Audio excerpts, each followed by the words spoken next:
Hi Leute. Hi Leute. Hallo Laura.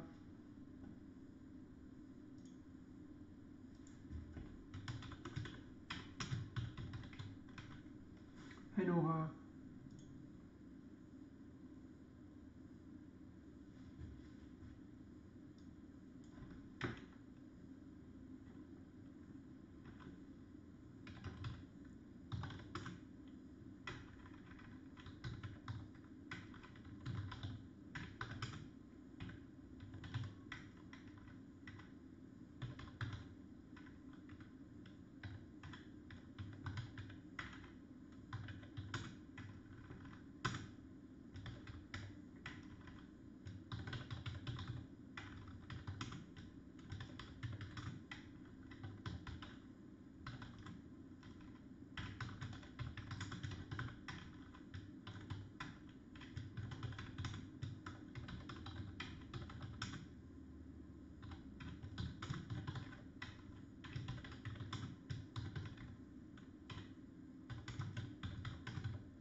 Hi Laura.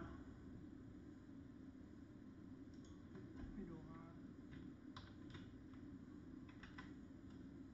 Nicht zu hören. Nicht zu hören.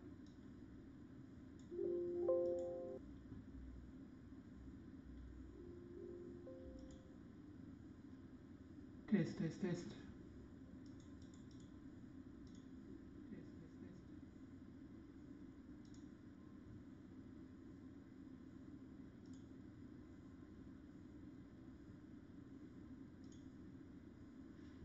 Geht gleich los. Geht gleich los.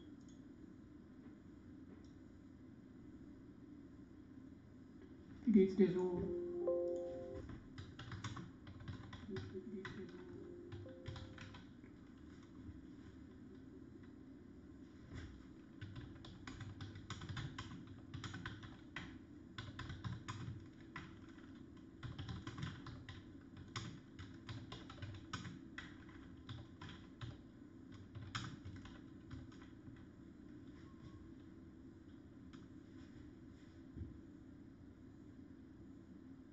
Stadt Engel. Stadt Engel.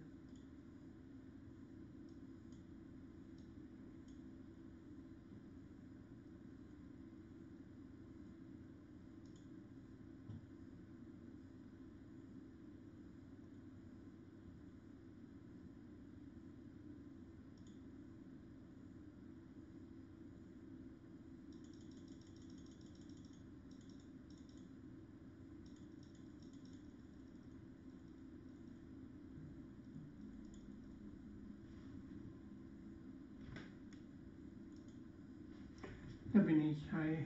Ich hoffe, gut zu hören. Da bin ich. Hi. Ich hoffe, gut zu hören. Da bin ich. Hi. Ich hoffe, gut zu hören. Kann mich gut hören? Kann mich gut hören? Kann mich gut hören? Alles schön. Gut. Ich grüße jetzt alle, die da sind. Wir grüßen ja, ja, der Rüffel ist jetzt weg. Hallo Andrea. Ich grüße alle, die da sind. Und um 19 Uhr beginnen wir mit dem Live-Tanzwerk zur lateinamerikanischen Musik. Und wünsche viel Spaß dabei. Ja. zusammengestellt, Musik, die ihr schon kennt. Und ich freue mich, dass ihr da seid. Und danach, nach dem Tanzen werde ich mich auch noch, mit euch noch unterhalten und so. Jeden Freitag. Ich freue mich, dass ihr da seid. Nora, Andrea, Stadt Engel. Ja, und die noch alle da schauen, die jetzt noch nichts sagen.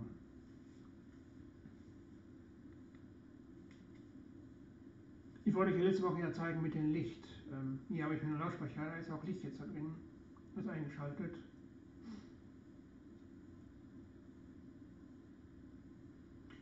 Also ich streame so bis ca. 9, bis so maximal 9 Uhr.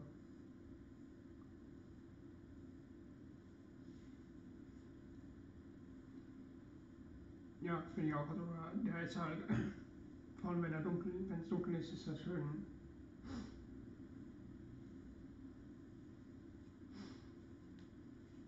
Finde ich auch, also gute Investition.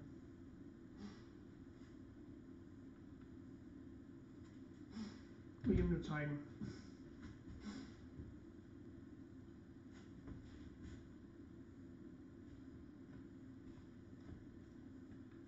Mein Gott, Licht aus, damit ihr auch das sehen könnt, wie das im Dunkeln leuchtet.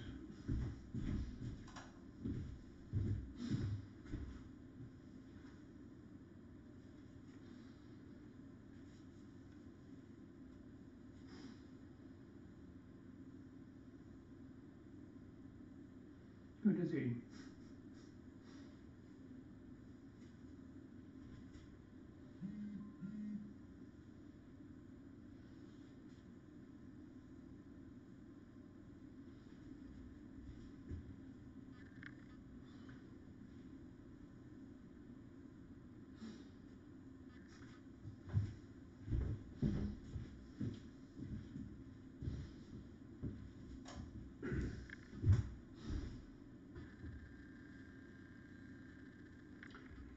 Hi Tina, Latina, der Sommerkönigin.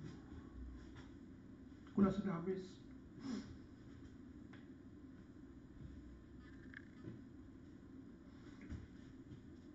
Und um 19:05 Uhr fange ich an mit Tanzen und nicht Tina, heute habe ich lateinamerikanische Musik.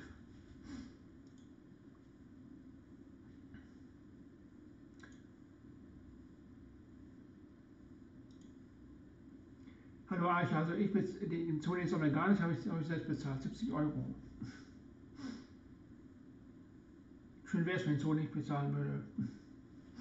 Hallo Sony, bezahle mich. 100 Euro mal eben.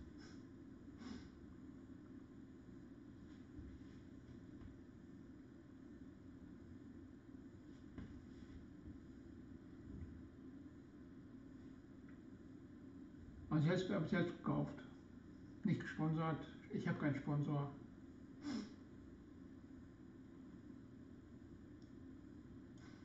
Schön wär's. Wie geht's euch so? Alles fit? Sehe ich auch so, Arche, ja. Ihr könnt ruhig mal einen 100er springen lassen, Zone, ja.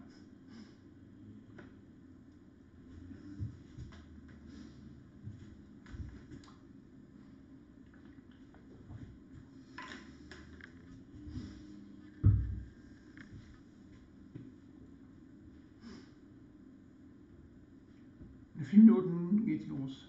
Also bereitet euch vor, tanzt auch mit, falls ihr möchtet.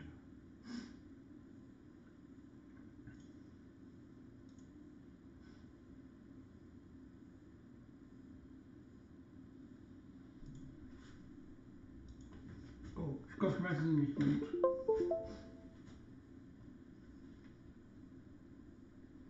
Kopfschmerzen mag ich auch nicht. Das Wetter hat mir, ich hatte auch jetzt vor 2 Tagen nicht so gut, also ich hatte auch minimal Kopfschmerzen gehabt.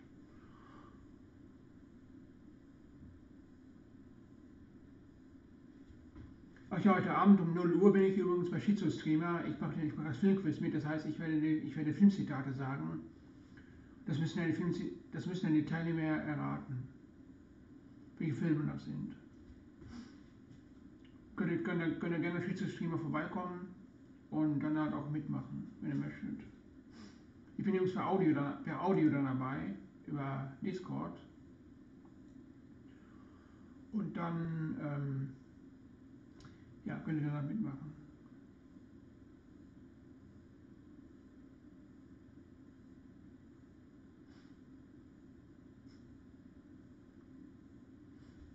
Also alle mitmachen, die mitmachen können. Kopfschmerzen, ja gut, wenn es zu stark ist, ja gut. Wenn das Migräneart ist, dann kann ich verstehen, dass das dann nicht geht.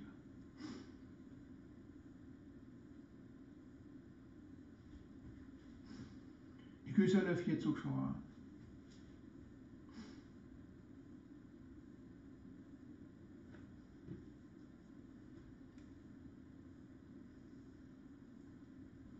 Und der Ton ist alles in Ordnung. Also bin ich tonmäßig gut zu hören, nicht so letzte Woche.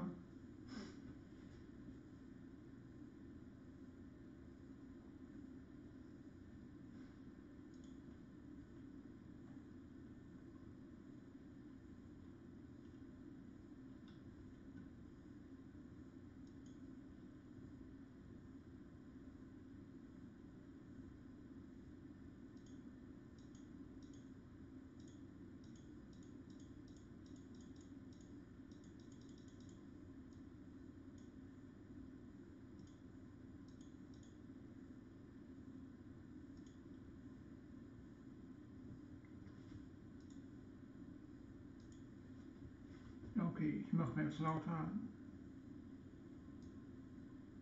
Und jetzt besser zu hören.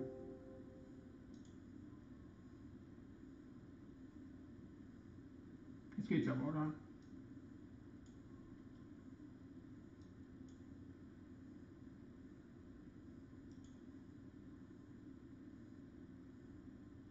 Hallo Frau Fimose, schön, dass du da bist. In einer Minute geht's los.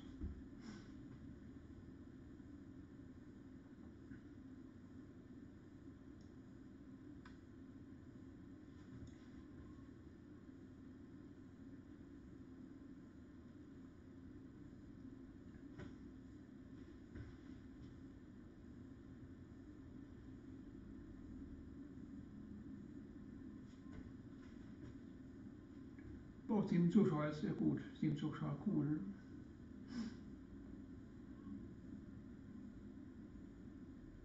Wenn ihr jetzt bereit seid, fangen wir an zu tanzen.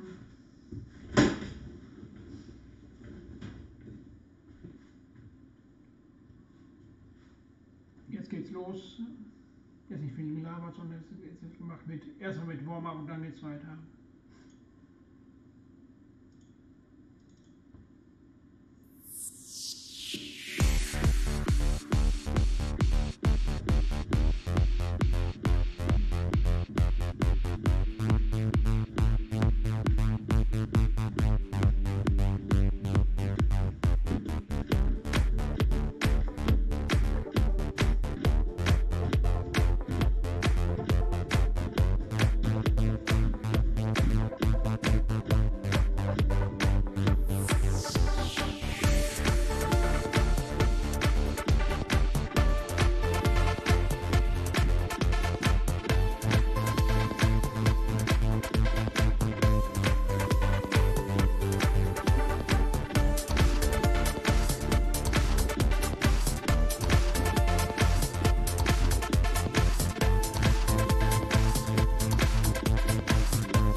together like it should. From now until the end of the day, to be with you and be the best I ever could. Your dream. Be the best. To be with you. To be the best. Take my hand, be drifted away to a place beyond the stars. I close my eyes and stay to pray to be forever and heal my scars. I need you here for always, stay together like it should. From now until the end of the day, to be the best.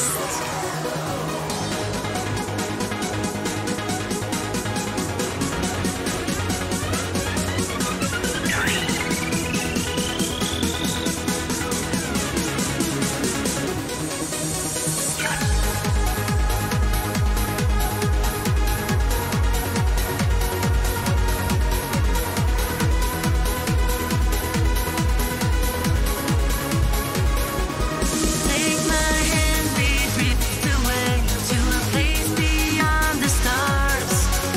I close my eyes and stay to pray to be forever and heal my scars.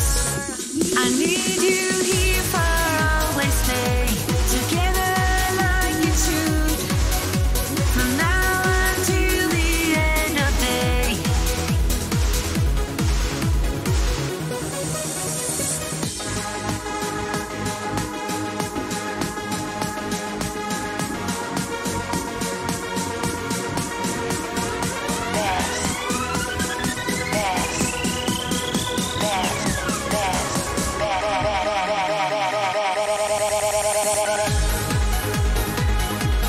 Be the best. To be with you. To be the best. Take my hand, be drifted away to a place beyond the stars. I close my eyes and stay to pray to be forever and heal my scars. I need you here for always, stay together like it should. From now until the end of the day, to be the best, best, best, best. Dream.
den Touristen habe ich zwischen Jahren.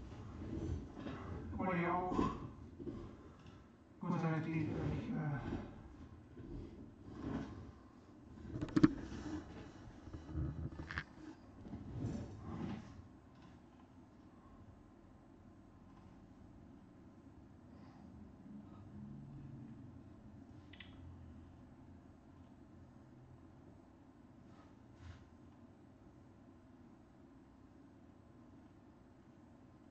Hallo Feuerwolf, hallo Zuckerfreund, der wieder Zuckerfreund, Zuckerfreund. Jo, Andrea, ich weiß.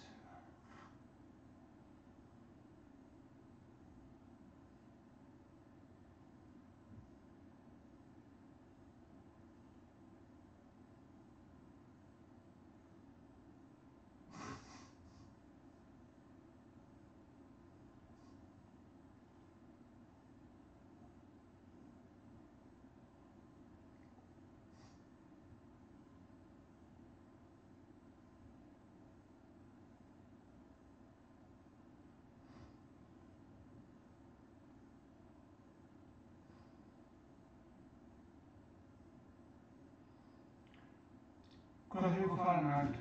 Auch wenn es wieder ein paar Wiederholungen waren. Oh.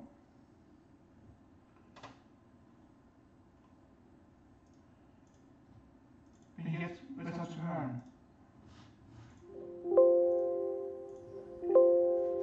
Bin ich jetzt besser zu hören?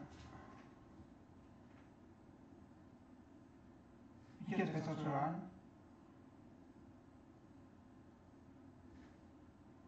Hallo, bin ich jetzt besser zu hören?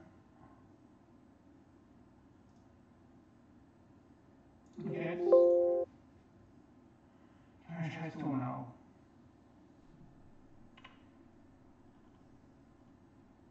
Und jetzt?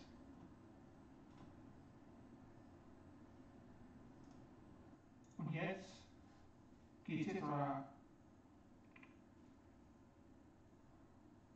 Blöder Ton.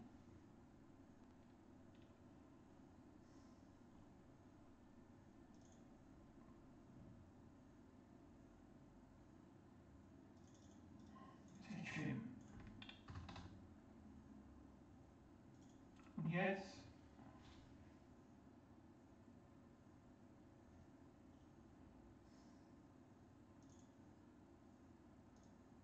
Wie ist das zu hören?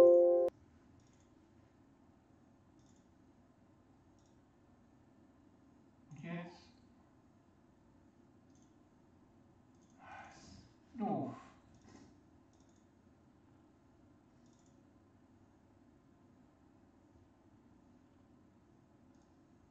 Und jetzt? Ist. Mann, aber ich kann auch nicht mal das Lied jetzt. Jetzt. Hallo, hallo, können wir jetzt besser hören? Hallo, Hilfsleber. Das ist doch nicht mal das Lied jetzt.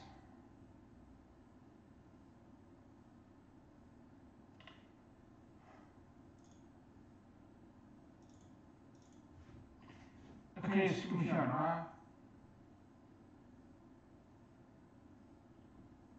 Und ich will jetzt weiß, weiß ich auch nicht.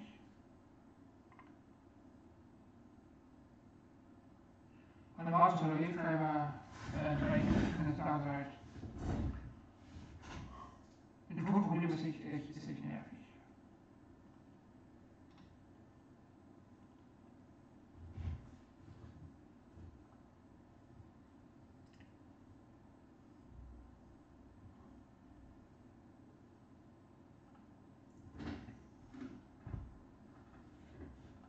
Also ich hoffe, ihr könnt mich gut trotzdem noch verstehen. Also, das nächste Mal werde ich mir ein Mikrofon holen. Deswegen gibt es nicht so Probleme.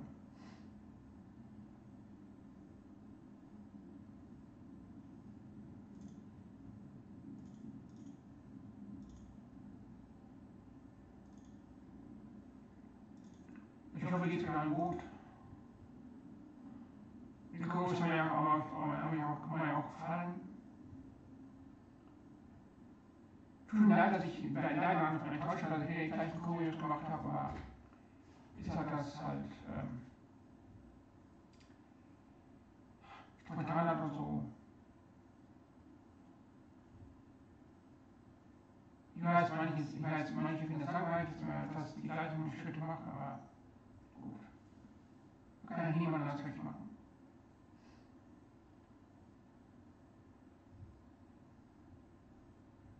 Aber cool, Fluffy, das ist gut.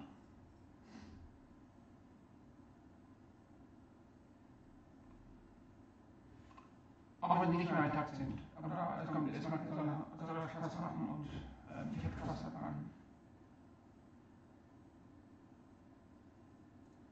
Das ist schlecht, weil die Gruppe das ist, also bei den Eltern da ist auch, die Gruppe auch momentan, da ist was am Flug, glaube ich.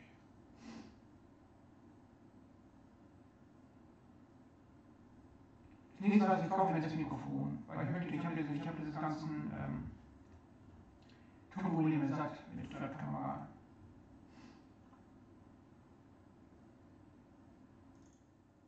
Ich hätte das sogar ohne Echo.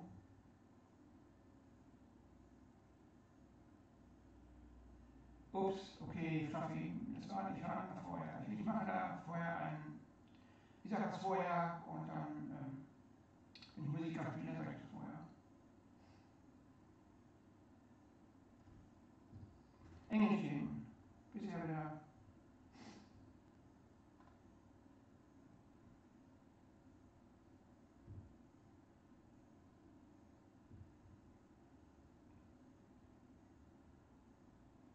Und die Kinder laufen in den Sommerkurse. Bei mir diesen Mittwoch ist der Tabak ausgefahren, weil da war die Gemeinde halt da eine Veranstaltung hat, die ganze Woche.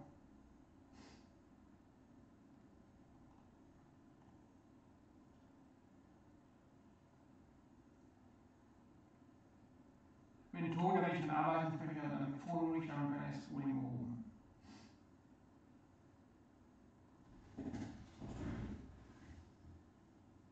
Muss ja kein teures sein.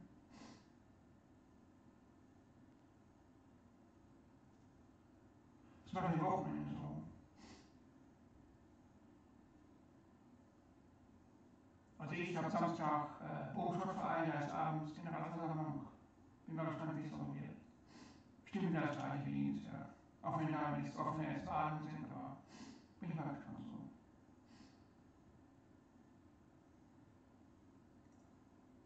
Denke ich, will es echt war. Oder nicht? Ich habe jetzt einmal direkt mit deaktiviert und dann wieder aktiviert.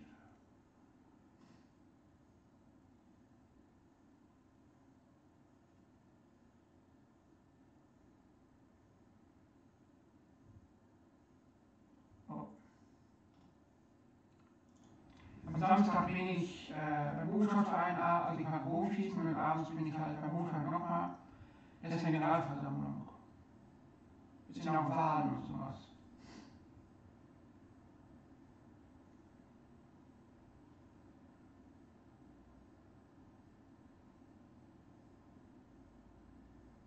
Ach gut, ich habe mehrere. Bei mir auf der Kurs nicht gar nichts. Niemand, keine Anmeldung, trotz Werbung. Ich habe jetzt bei eBay Kleinanzeigen was geschaltet, vielleicht kommt ja darüber einer.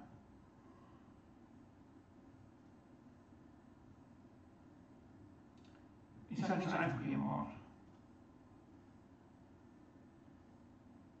Wenn die mich dann nicht wollen, dann wollen sie mich nicht.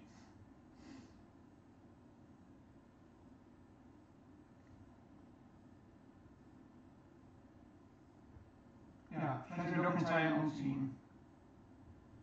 In den größeren Orten, wo vielleicht die Leute offener sind für Tabata und so. Wo die Trainer auch besser miteinander verletzen, weil hier was Trainer angeht, die Verletzung ist ziemlich schlecht. Jeder guckt ein Süppchen, ist zumindest meine Erfahrung. Kommt nicht mal jemand an und sagt, ja hier komm, kannst du hier mitmachen oder so. Nee, ist nichts, gar nichts. Aber in Dortmund habe ich mal gehört, da ist das ganz anders. Da sind die Trainer miteinander verletzt und sagen, hier kannst du mal vertreten und sowas. Aber hier, nee, gar nicht. Ja gut, nur die Fitnesstrainer, die Ausbildung haben, die haben sich gut verletzt, aber da Sommertrainer und so, die nicht so gut vernetzt. Das ist alles meine Erfahrung. Ich berichte aus Erfahrung und ja, in diesem Ort ist halt ziemlich. Mir gefällt zwar schon nicht so weit, aber ja, wie gesagt, es ist mir einfach hier. Auch Leute kennenzulernen auch nicht so wirklich. Und vor allen Dingen, ja gut. Ich sag mal so, da muss ich noch dran arbeiten. Vielleicht soll ich mal Olden fahren oder sowas, so nach Köln und dann einfach mal da so eine Wochenende hinfahren und dann heute abends tanzen und da mal vielleicht mal abschleppen. Ich meine, jetzt eine kennenlernen.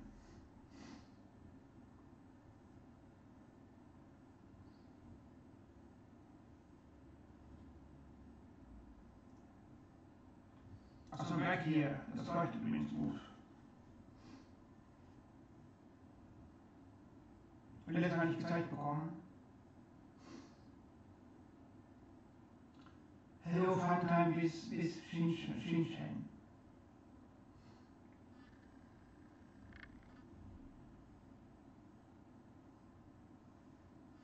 Das finde ich auch schöne Lichteffekte.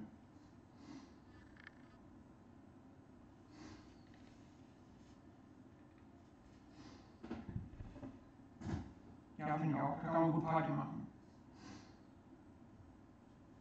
War eine gute Entscheidung, nicht zu kaufen. Hallo Funtime, wie geht's? Oder how are you?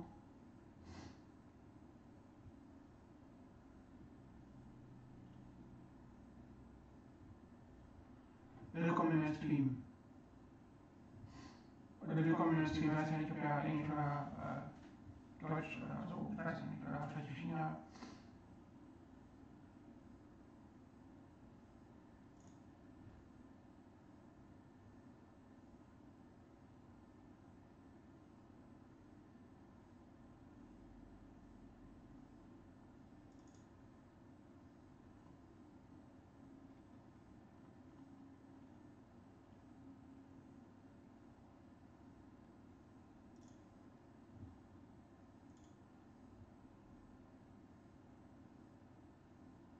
Oh, Engel, dann wünsche ich dir gute Besserung und hoffe, dass du nächste Woche noch den Top-Fitness mittanzen kannst. Ich habe selbst schwer Kopfschmerzen gehabt, das ist echt heftig, da kann man nichts machen, kann man nichts wirklich arbeiten und sowas und die Laune ist unten und sowas, also ich kenne das selbst. Mastermind, du hast die Tanzstelle verpasst. Willkommen.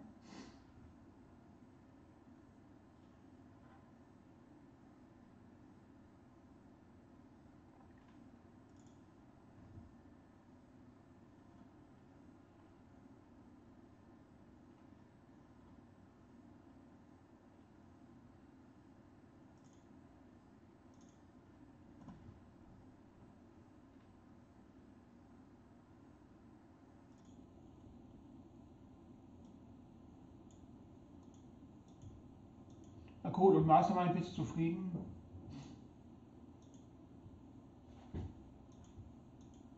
Ja, danke, dass Sie, also schön, dass Sie mit der Schriftart und so auch passen, auch von der Schrift, dass die Schrift so geschwungen ist und sowas, dass es dir gefällt. Cool. Ja gut, Fluffy, das ist gut, ja.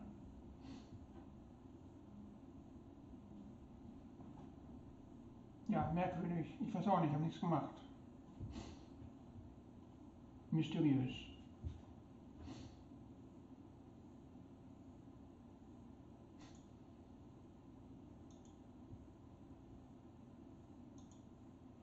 Und hier habe ich auch einen neuen Spruch drauf, und zwar habe ich jetzt ein neues T-Shirt gemacht, und zwar einen neuen Willkommen Nora zurück. Und zwar habe ich einen neuen Spruch gemacht.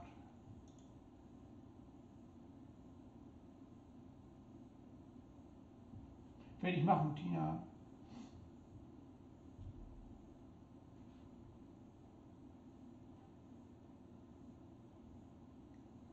Aber ich habe ja aktuell keine Teilnehmer im Kurs und das ist sehr schwierig halt. Ohne Teilnehmer geht das schlecht.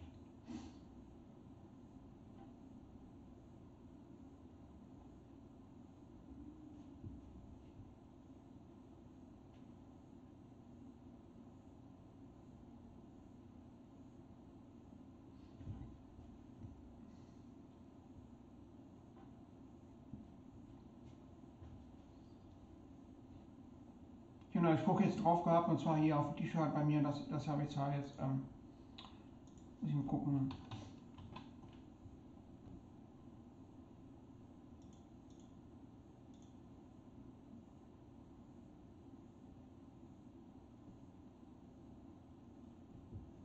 Und zwar habe ich da so einen Reimspruch genommen, und zwar feel the heat of your beat.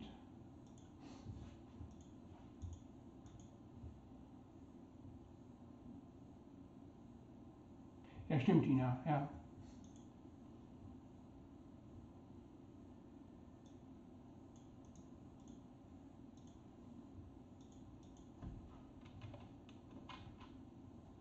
Das ist ein neuer Spruch halt. Ich habe ja gesagt, dass ich neue Sprüche für T-Shirts mache, und das ist jetzt halt ein neuer Spruch halt.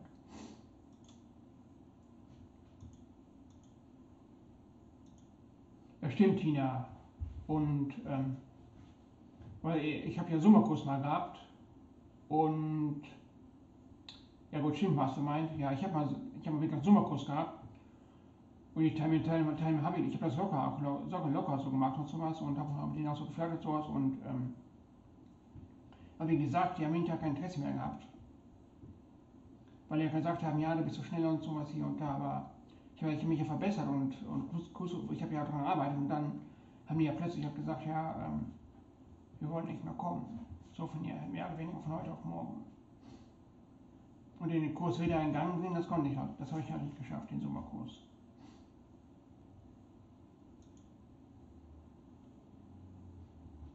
Ja, stimmt, Tina, versuch nicht.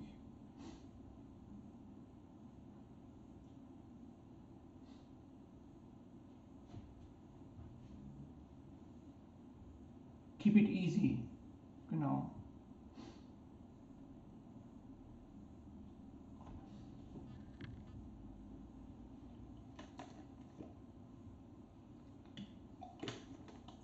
Nee, also Mastermind, Deutsch und Englisch zusammen, das passt überhaupt nicht.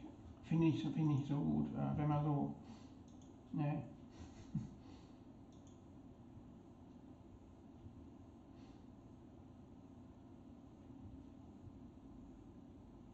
Das klingt überhaupt nicht.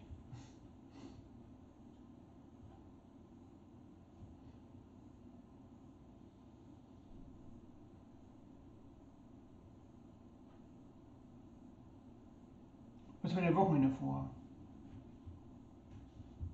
Hä, wie Hunde sind verboten? Ja, also hier im Haus sind nur Hunde verboten, ja, man darf die nicht als Haustiere halten, ja.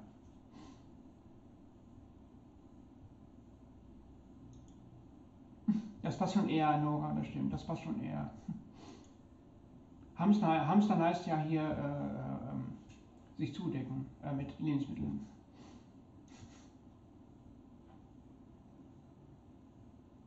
Oder born to feed.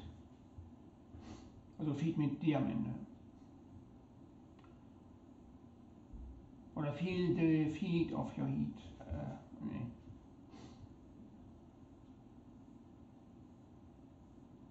Achso, Andrea, weiß ich ja nicht.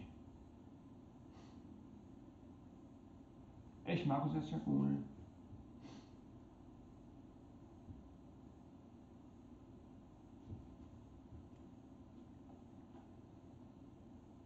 Jo, Andrea, das wissen wir, dass die Hunde halt in jeder Ecke halt ihr Geschäft verrichten.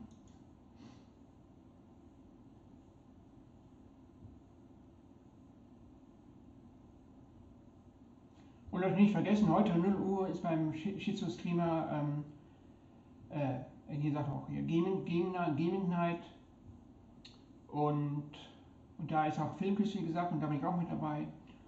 Ich schicke Ihnen kurz Link rein, ihr könnt ihn auch Shizus Kanal besuchen und dann halt auch mitmachen.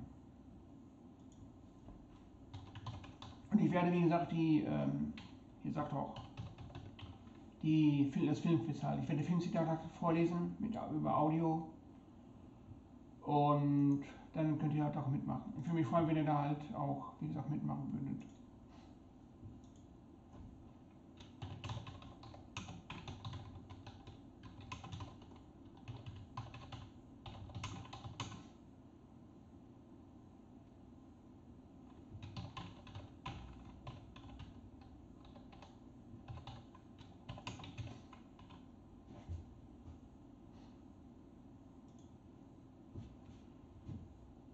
Vielleicht kaufe ich mir auch einen Hamster irgendwann. Hamstergang, genau. Ich mag gerne hier Wellensittich und so. Und Eichhörnchen auch.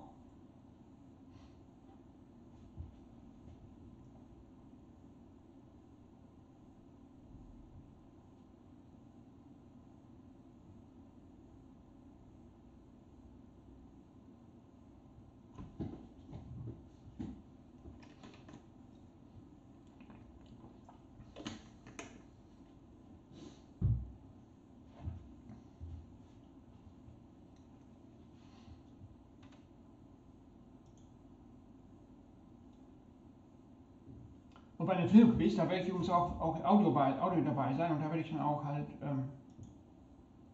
also heute ist freier Themenabend, wie damals bei Domian.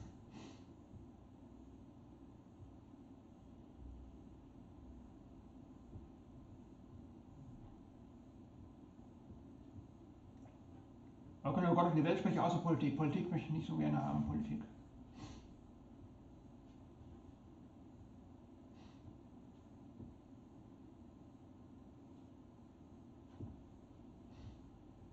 Nächste Woche soll es 20 Grad werden und da werde ich auf jeden Fall, wenn das Fahrrad in Ordnung ist, auch dann wieder draußen Videos drehen. Achso, übrigens, ich bin jetzt fast mit diesem Livestream, bin ich bei 199.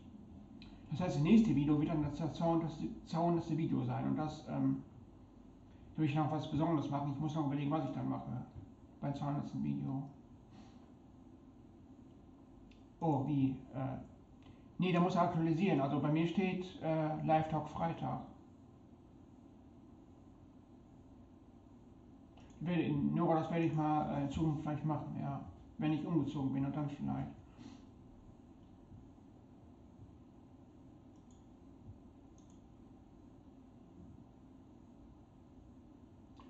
Hamster sind ja pflegeleicht, oder?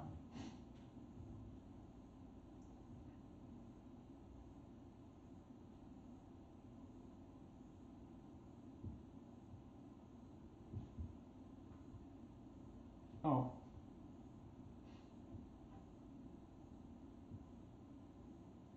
Ja, pflegeleicht, ja. Mag sein, Andrea.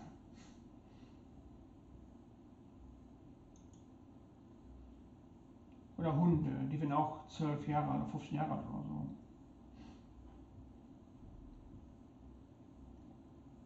Zwei Jahre ist ja nicht lang. Also 2 Jahre.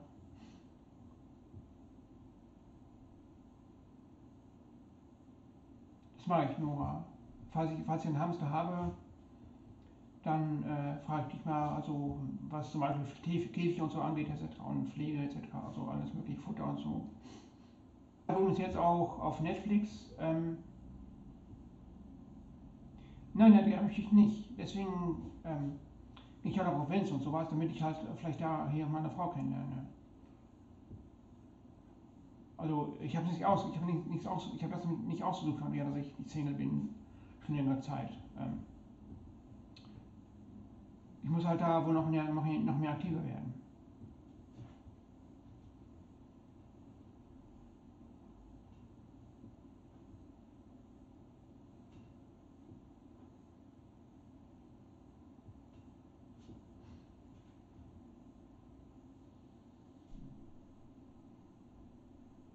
Ja gut, die Buga liegt auch nicht gerade in der Ecke.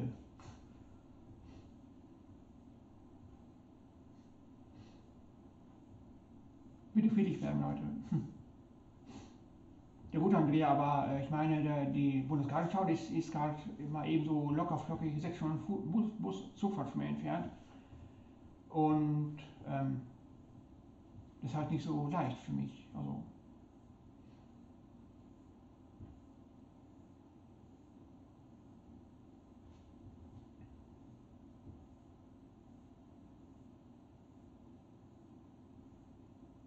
ach ja, am 30.03. bin ich ja live in Heilbronn ist für mich gerade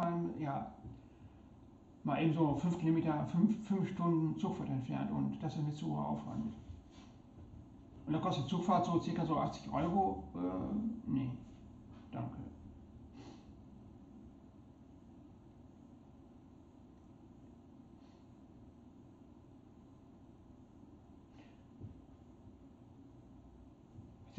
also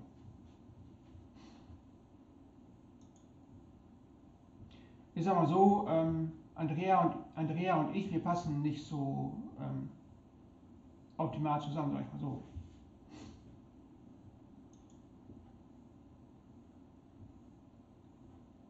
Und manchmal halt zu aggressiv, ab und zu Andrea bist du zu aggressiv unter meinen Videos, da kommentierst du auch sehr aggressiv und ich verstehe nicht, warum das manchmal so ist. Ich habe nichts getan und deswegen verstehe ich deine Aggressivität gegenüber mir manchmal nicht mit den Kommentaren. Aber ich habe dir nichts getan.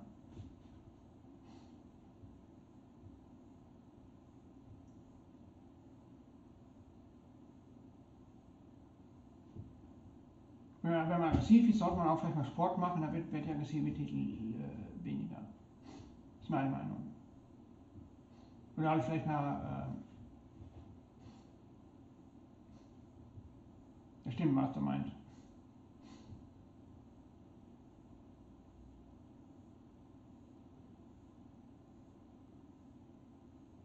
Kann sein, Fluffy. Aber der Ton von ihr ist manchmal etwas recht aggressiv. Also, ich verstehe auch nicht, warum das so ist.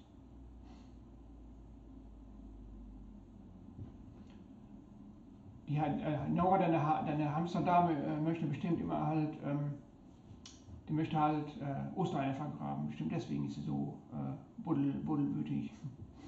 Ist aber halt Ostern, die will Ostereier vergraben.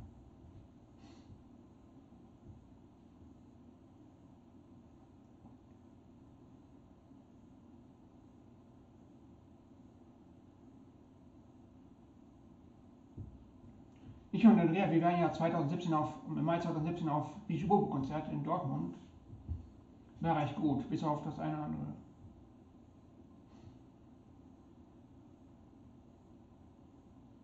Andrea, also Artikel 13 ist kein Redeverbot indirekt, weil du kannst ja weiter deine Meinung sagen. Lol, Markus.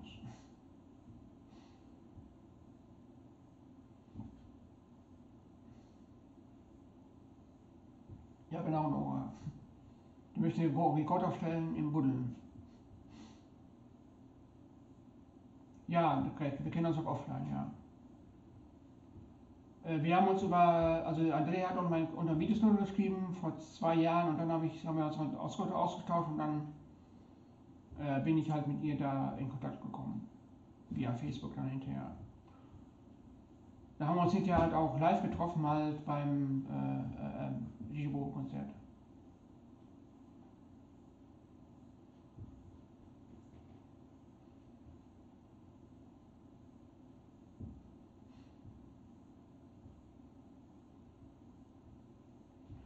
Und am 30.03. bin ich in Gelsenkirchen im Weltins Arena auf dem 90er-Jahre-Konzert.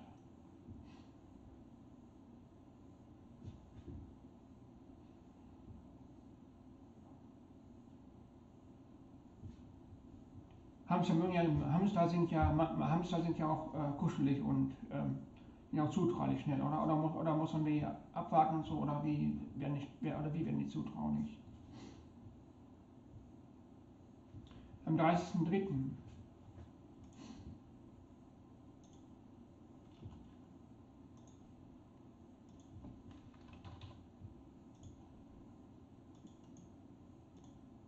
Und zwar gehe ich auf dieses Konzert. Und zwar in Gelsenkirchen am 30.03. So heißt das, ist 90er Live, nennt sich das. Da tritt dann auch die Blümchen auf.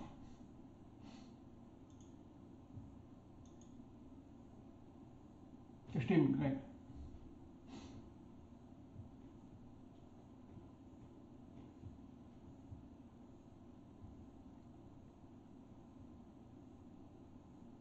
Ja genau, ich habe Instagram halt gepostet, dass ich auf das 90er-Konzert gehe, ja.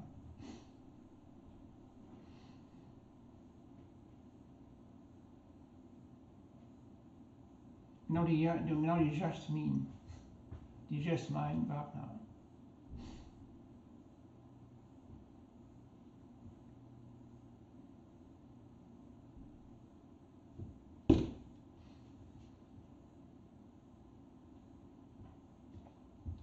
Ich habe das Ticket 25 Euro bezahlt, also 19 Euro plus Versand. Ja genau, die Jasmin hat ja seit 20 Jahren nicht mehr auf Konzert gewesen. Die war 2001 letztes Mal auf dem Konzert, also da stand die auf der Bühne, letztes Mal 2001. Da ist es Bum Bum Bumerang und Herz an Herz und so.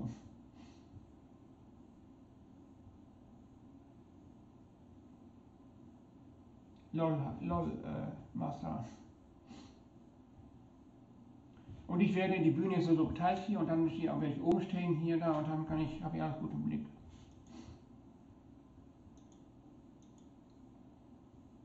Ja, da waren die vorderen Plätze für alle belegt und die waren auch teuer gewesen. Ich wollte es ja Post haben, Fluffy.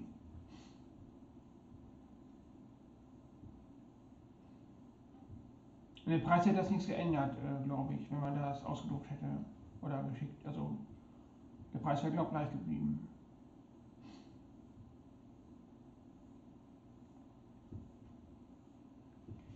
Vielleicht gehe ich dieses Jahr auch noch auf ein Shiripour-Konzert, muss gucken, wo das nächste Konzert ist. Dann wahrscheinlich im Sommer werde ich dann wahrscheinlich auf ein Sommerkonzert bei Shiripour gehen. Heute habe ich perfekte gegessen und heute Morgen Smoothie. Also ja, Smoothie halt Bananen, Äpfel, Ingwer, Kokosflocken und dann halt auch, ja, Zimt und Leinsamen. Ich weiß nicht wer, das nennt sich eine Kaleidoskoptor, wie sie es nennt. Ja, also Mastermind, also der Shiripour, der ist der Evergreen der 90er Jahre, Eurodance.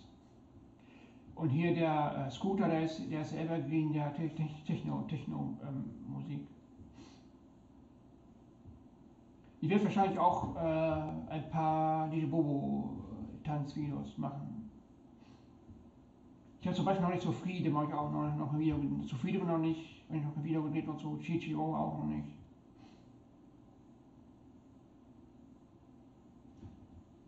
Ja, gute Idee, Tina, genau, das wäre eine gute Idee. Wir müssen halt nur halt checken, wo wir uns dann treffen, wo die Konzerthalle ist und so. Ich checke mal nach, wo es in Bielefeld, wo es da halt, was für Events da gibt. Und dann beim nächsten Stream, dann können wir es dann halt mal erklären. Also, wo das dann ist und so, dass wir uns dann da an einem Café oder so treffen, keine Ahnung.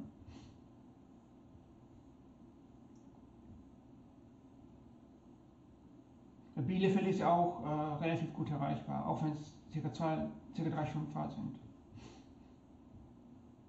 Also Bielefeld hat ja auch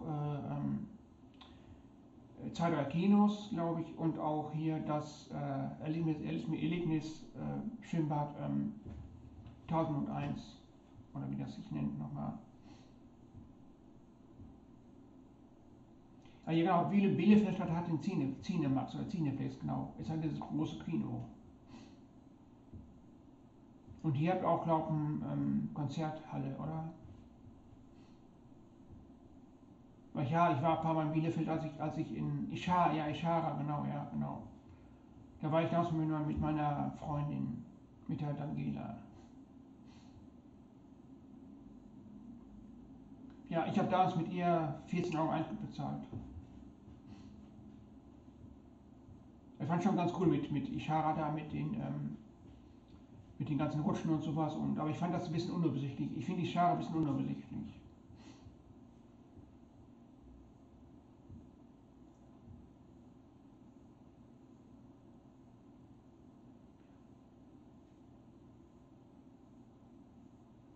Das ist cool, Tina.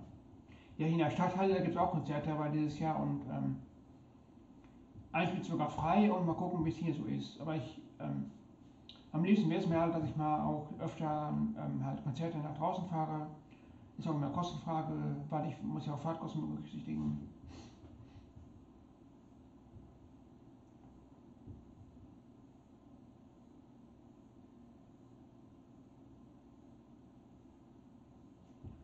Ja, gute Idee gleich, genau. Ich habe mich überhaupt noch nicht festgelegt, welche Stadt ich vielleicht ziehe. Aber hier in Schmalenberg, Leute, ich weiß auch nicht. Also, Mastermind LOL, nee, weiß ich nicht.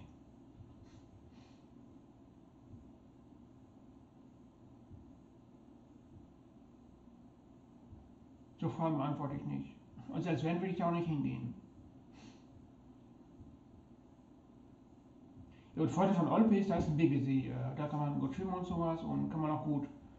Also da rund um Olpe Biggesee, da gibt es auch viele Möglichkeiten, da kann man Videos drehen und sowas und mit dem See im Hintergrund.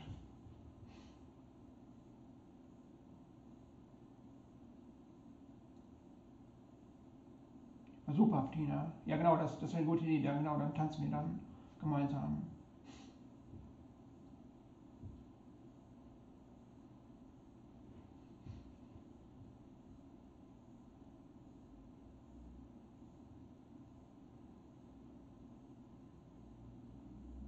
Ja gut, Mastermind, aber ich würde nie in so ein, ich sage mal, rotes Haus hingehen.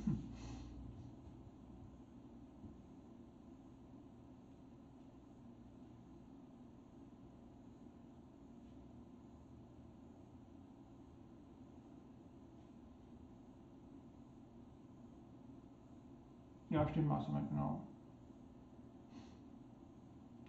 Ja gut, Fluffy, ja, Auswandern in ein anderes Land, das habe ich noch gar nicht überlegt. Äh,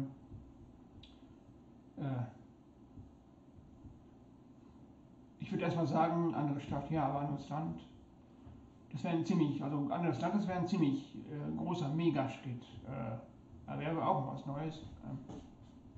Wie gesagt, ist auch mit Kostenfragen, ist auch mit Kosten verbunden.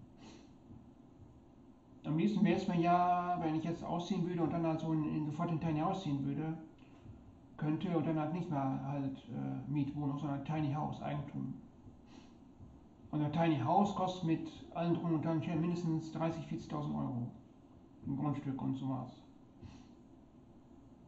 So ein Tiny House mit so, sag ich mal, 30 Quadratmetern Wohnfläche, das wäre schon was. So, also ein Tiny House mit 2 Etagen und dann halt vielleicht noch ein zweites Tiny House, daneben halt, dass man ein Tiny House auch dann. Ja, schön, was du meinst. Also Tiny House mit angeschlossenen Kursraum, das wäre es, genau. Oben schlafe ich und unten drin ist der Kursraum dann. Also oben ist dann sozusagen Wohnbereich, unten ist der Kursraum. Und in den Kursraum sollen ungefähr so 20, 30 Leute reinpassen. Und den Kursraum will ich dann vermieten.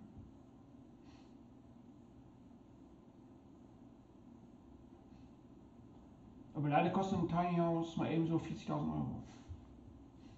Also mit Grundstück und so, mit allem drum und dran.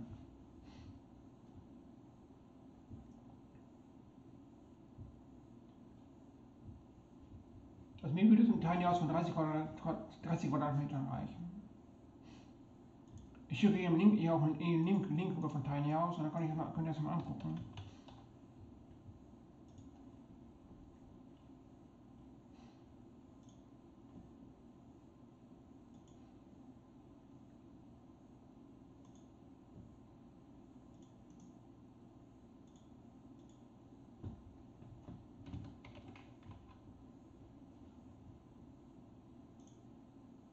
Ja gut, stimmt, Tina, ja.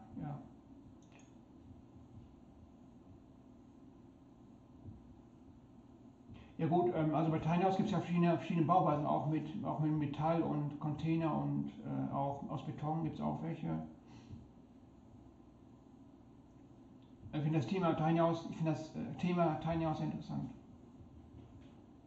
Ich habe gedacht, Nora, die Pinky streamt heute noch, oder streamt die jetzt gar nicht? Also normalerweise streamt die Pinky, Peachy, ja, meistens so ab 20.30 Uhr. Wenn die jetzt so, sag ich mal, in der nächsten halben Stunde nicht streamt, dann streamt die heute nicht mehr.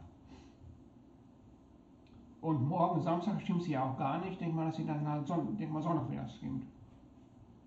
Also wenn ihr heute nicht streamt, streamt ihr Sonntag wieder, denke ich mal. Also sind meistens meine Erfahrungswerte mit ihren Streamzeiten. Also für mich wäre ein Tiny House ideal. Ist erstmal Eigentum, ist gar nicht so ganz teuer.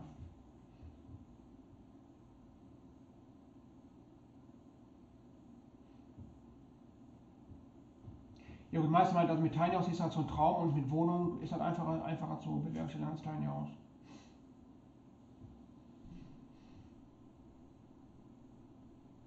Ich habe in Österreich schon mal öfter Urlaub gemacht und also hat mir da gefallen. Also ich war da in, ich war schon mal in Spatz, ich war schon mal in Wien, ich war schon mal in, ja stimmt, Tina.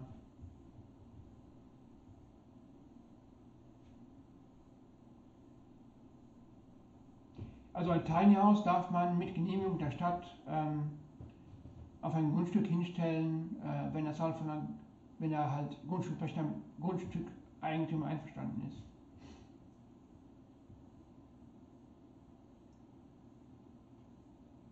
Also in Tiny House kann man gut wohnen mit Minimalismus, wenn man sich halt auf Notwendigste beschränkt, wenn man auf viel verzichtet.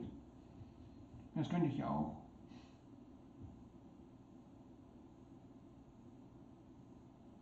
Also Pacht nur, wenn man halt das Grundstück pachtet, ja. Aber wenn man es kauft, hat man ja keine Pacht, muss man keine Pacht mehr bezahlen. Aber wie gesagt, also das Tiny House ist halt nur so ein Traum von mir. Weil Eigentum ist besser als bis zum 180. Lebensjahr Miete zu zahlen.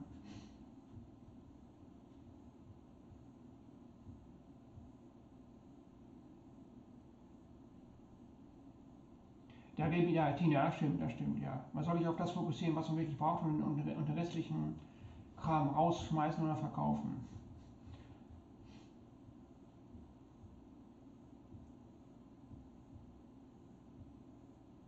Ach ja, Leute, was das Thema angeht, hier sagt auch Smoothie Livestream, da habe ich jetzt aber was überlegt, und zwar werde ich meinen Esstisch halt dann hier hinholen und dann halt den Mixer auch, und dann will ich halt anfangen, dann werde ich halt die Smoothies live im Stream machen. Also ich werde dann Esstisch hier hinholen und dann werde ich halt im Livestream halt, ja genau, mir geht es um Unabhängigkeit, genau, darum geht es mir, Fluffy, genau, Unabhängigkeit. Und finanzielle Freiheit strebe ich auch bis 2023 an. Ist eines meiner Ziele. Das hat überhaupt nichts mit dem Thema, wie manche vielleicht vermuten, ich weiß ja nicht, das hat nichts mit dem Thema, ich mag das Wort nicht, geldgeil zu tun, weil erstens bin ich nicht geldgeil, das bin ich überhaupt nicht. Finanzielle Freiheit heißt nur, dass man halt so viel verdient, dass man halt erstmal den Euro nicht mehr 80 Mal umdrehen muss, und zweitens, dass man halt seine Wünsche und Träume finanzieren kann, ohne halt Sorge zu haben, dass das Konto den nächsten Monat halt, dass man halt sozusagen nächsten Monat wieder rudern muss. Also finanzielle Freiheit heißt, dass man einfach so sich alles erlauben kann, ohne halt groß nachzudenken, oh, kann ich das leisten, kann ich nicht leisten, darum geht's.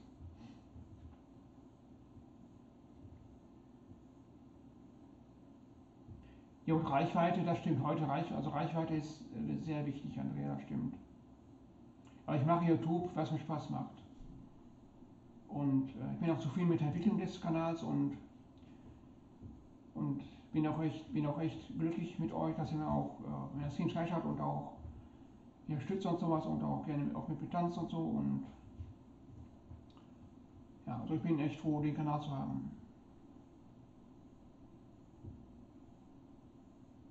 Ja, ich weiß, Andrea, sagt jeder große YouTuber.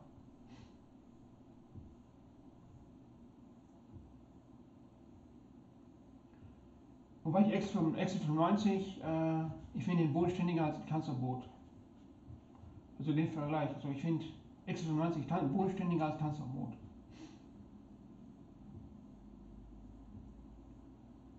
Weil ich finde, der X95 hat, also er hat jetzt sich ein bisschen geändert, er macht jetzt auch einen besseren, gescheiteren Content. Ich mache jetzt mittlerweile auch Fitness und sowas und ich hoffe, der hält auch durch, dass er abnimmt. Das stimmt, Andrea, ja genau, das meine ich halt damit, ja.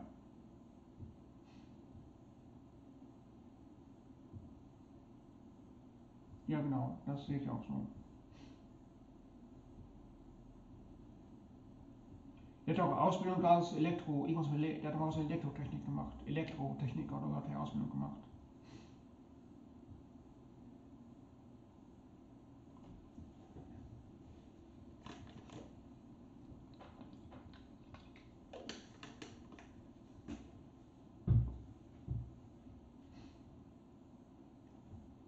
Ja, und Leute, und das nächste Video, das ist das 200. Video, also Video zu 100.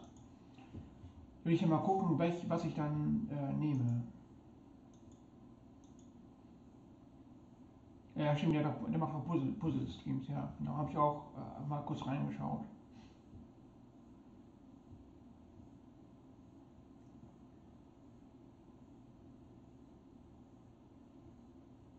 Hallo Ben Hand, willkommen in der Stream.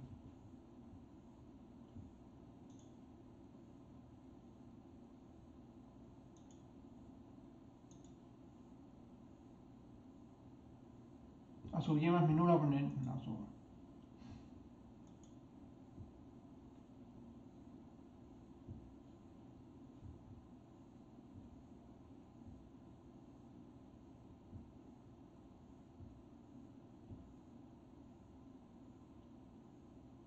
Ah, schön, Andrea. Ich mag dich auch wenn du manchmal aggressiv bist. Yes, I can speak English, yes. Welcome in my stream of my channel. Ben Hand.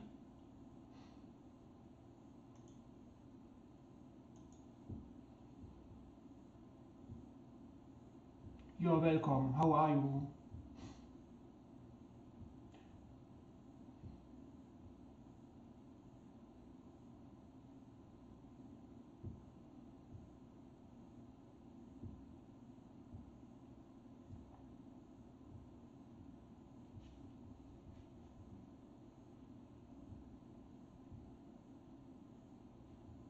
And Ben, where you come from?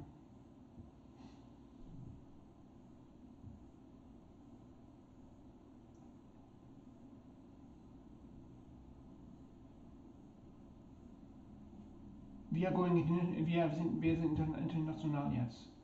Finde ich gut.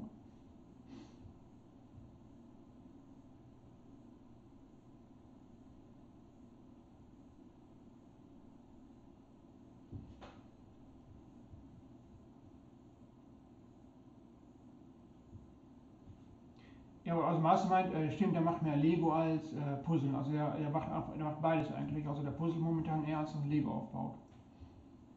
Und der hat auch schon mal einen 3D-Drucker gebaut, der Excel 95. Ben, welcome in my stream. How are you and where you come from?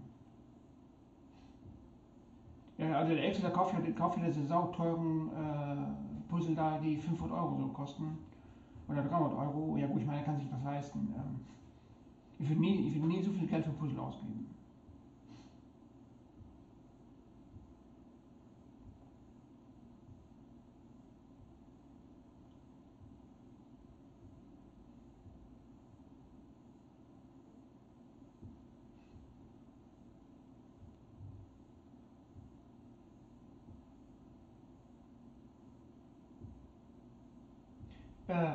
Nee, Andrea, du hast dich verhört. Der Excel 95 hat für ein Puzzle 500 Euro ausgegeben und 300 Euro. Nicht 15 Euro, sondern 300 oder 500 Euro. Great Britain is a nice country, but I know, but I don't was in England. Ja, 300 Euro, ja. Das stimmt, Mastermind. Also das ist jetzt auch von der Steuer ab, wenn ich das für die Firma kaufe. Ja, 300 Euro hat das gekostet. Ja doch, wenn du mal seine Streams anguckst, da Hatte ich mal informiert über die Preise, was so ein Star Wars Puzzle kostet. Das kostet so ungefähr 300 Euro. Ich gucke mal bei Amazon nach und dann schicke ich das euch rüber, dann könnt ihr auch die Preise nachgucken.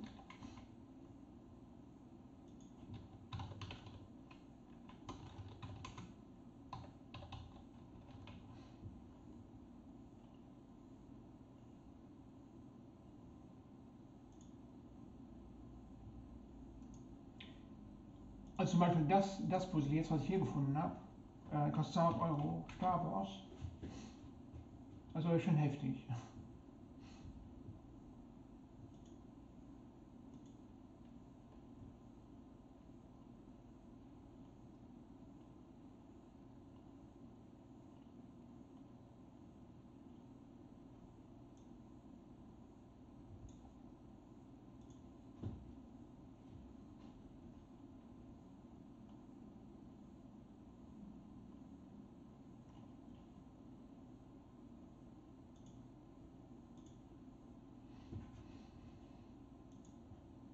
My Day war es gut.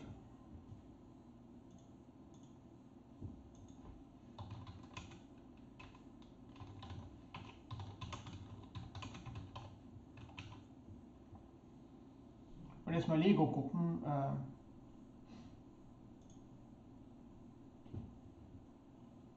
Also hier könnt ihr jetzt mal angucken, die Ergebnisse. Also da wird einem schlecht. Also 800 Euro. Hier, also ist jetzt der Millennium Falcon.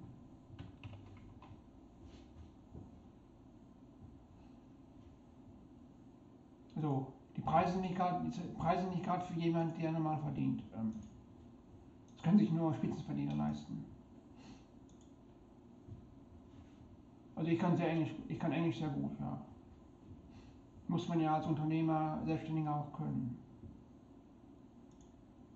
Also der Millennium Falcon sieht ganz gut aus. Also warum die so teuer sind halt auch, weil das da viele Teile sind und auch halt, weil es auch weil Lego Spezialteile sind. Ich kenne mich minimal mit aus, weil ich halt auch den YouTube-Kanal Herr der Steine geguckt habe, oder wie der heißt. Und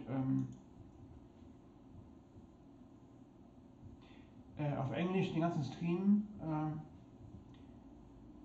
will ich vielleicht noch schaffen, ja. Held der Steine, ja. When my day was good and I start streaming every Friday with dancing and chatting with my subscribers and fans.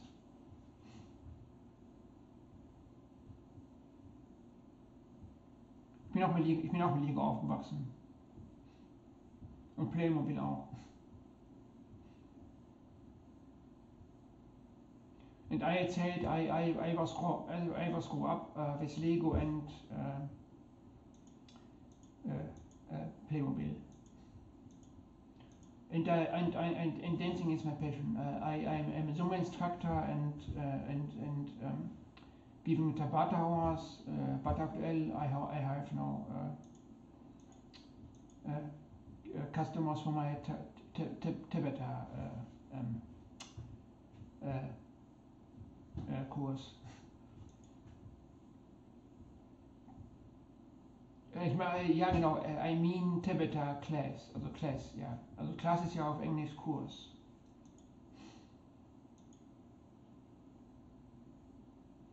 My English is not very good, but I learn and my English is not perfect, but I'm working on it to make it better.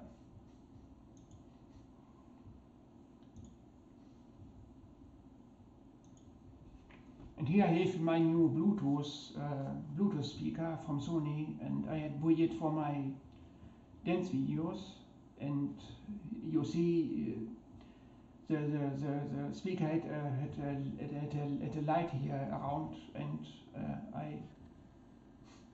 and you see I like it, and the speaker had a good sound. The light is pulsing if the sound is there, and yes.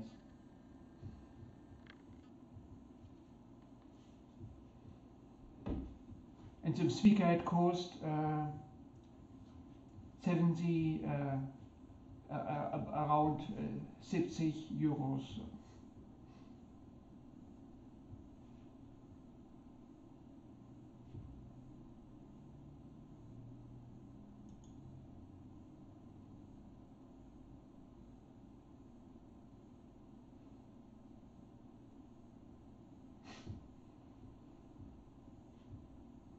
Ja gut, also gut, mit den Lego-Steinen stimmt, das war früher etwas komplizierter, stimmt.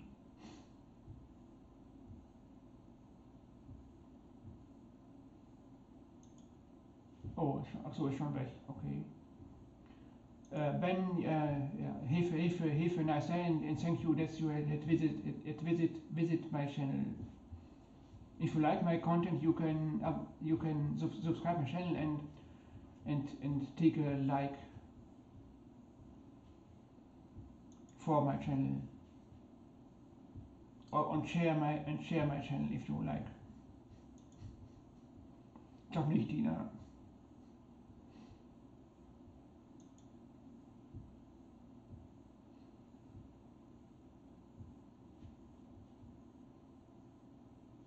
Ich habe nicht, also Algorithmen habe ich gar nicht.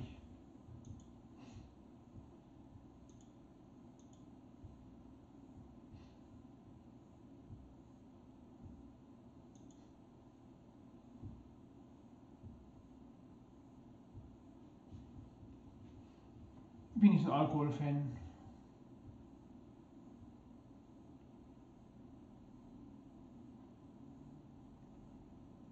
Ach ja, am 6. April ist übrigens hier in der Stadthalle ein Konzert von, da legt halt eine Band auf, da geht alles durch die Jahrzehnte durch und ist ja kostenloser Eintritt. Der Eintritt ist kostenlos, ja genau, und bestimmt korrekt. Ich hoffe mal, dass sie auch 90er Jahre Musik bringen, die Band, die Musikgruppe da. Das heißt, ich werde auf Event sein am 30.03. und am 6. April. Ist schon verplant. Und am 7. April bin ich auf ein, sag auch hier, Bogenschießturnier, ja genau.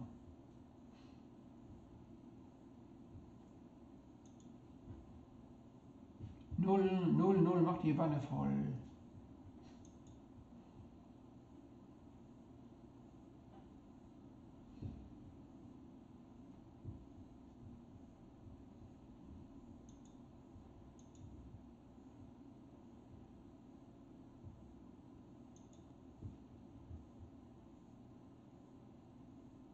Willkommen zurück, Stadtengel.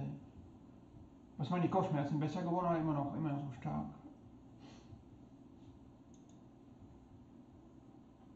Süße Engel soll keine Kopfschmerzen haben.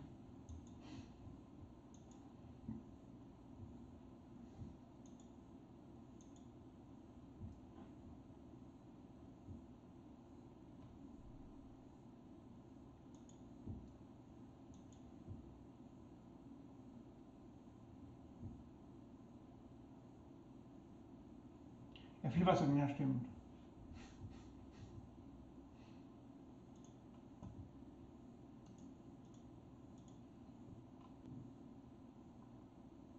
Oh, ich sehe gerade, Peach stimmt doch nicht. Nee, stimmt noch nicht.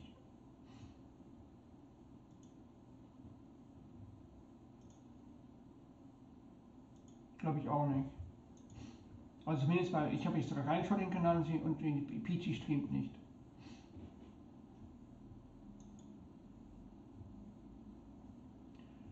Ich denke, dass er vielleicht Sonntag streamt.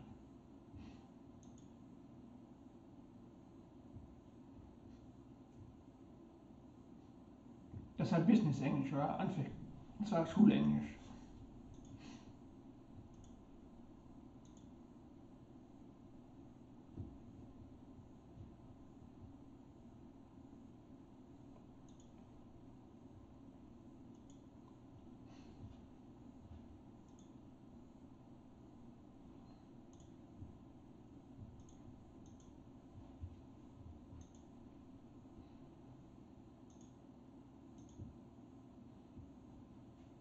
Und ich streame jetzt noch bis 5 nach 9. Und zum Abschied tanze ich jetzt auch gleich, zum Abschied. Ich streame noch bis 5 nach 9.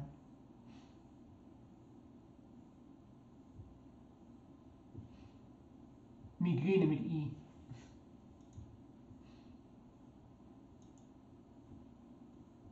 Also mir hat das Stream heute auch Spaß gemacht.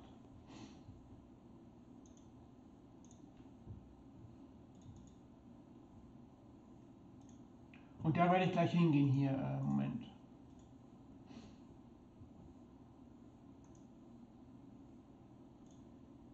Und so werde ich da gleich vorbeischauen. Und zwar ist das ein,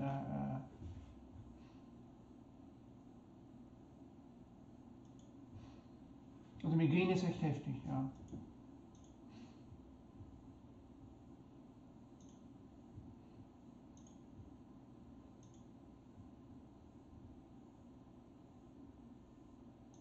Spanisch kann ich gar nicht.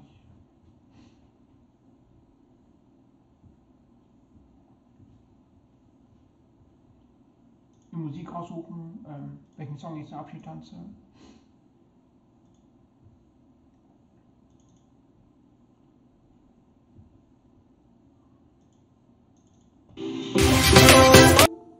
Entschuldigung, das war jetzt.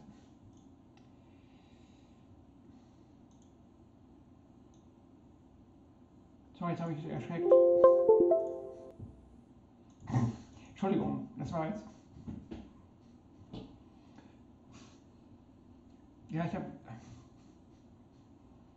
Ja, Entschuldigung, das war jetzt etwas. Sorry.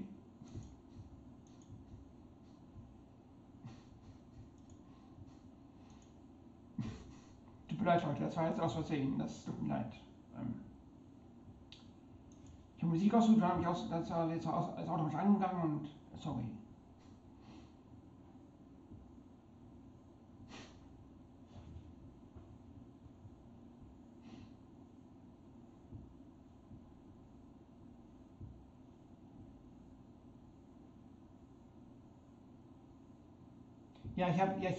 Tut mir leid, ich habe halt Musik ausgewählt und dann habe ich, die Musik ist automatisch gestartet.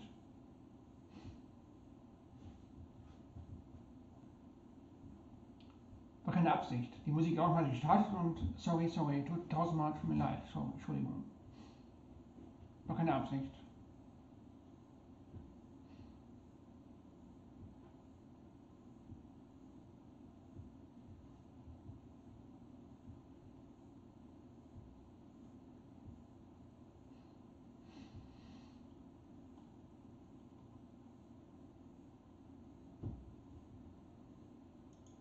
Also jetzt tanze ich eine Abschied, jetzt in 2 Minuten tanze ich Abschied und dann um 5 nach 9 gehe ich dann offline.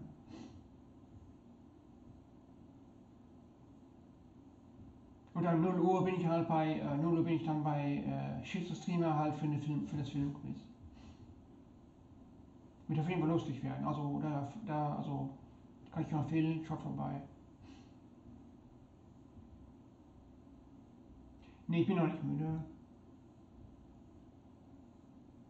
Das stimmt, Greg, ja.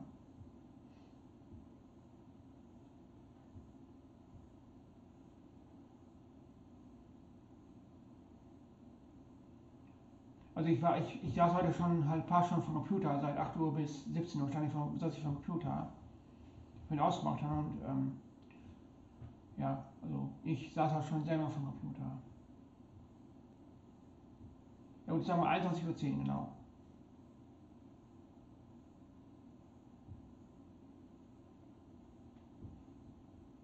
Ich fühl mich auch spannend.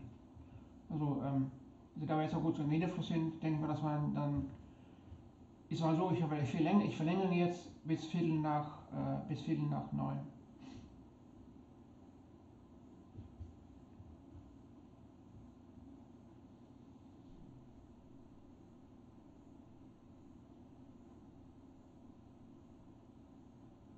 Ach ja, ihr wisst ja auch, dass ich schreibe. Ich habe jetzt auch angefangen, einen neuen Keypasta zu schreiben. und die werde ich dann auch vertonen. Die ist noch nicht fertig geschrieben. Und dann werde ich dann, also die Creepypasta werde ich dann auch halt auf welchem Video werde ich auch halt vertonen und halt das auch auf meinem Zweitkanal auch hochladen. Also wird ein Hörspiel dann werden.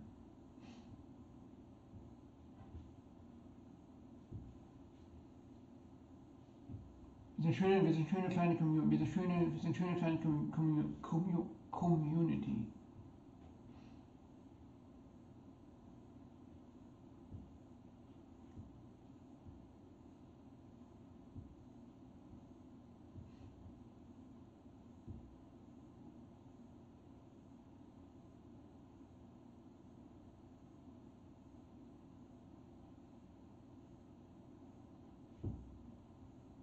Bin mal gespannt, ob noch alle Filme erraten werden. Das werde ich, Andrea. Ich starte jetzt um 21 Uhr, starte ich jetzt.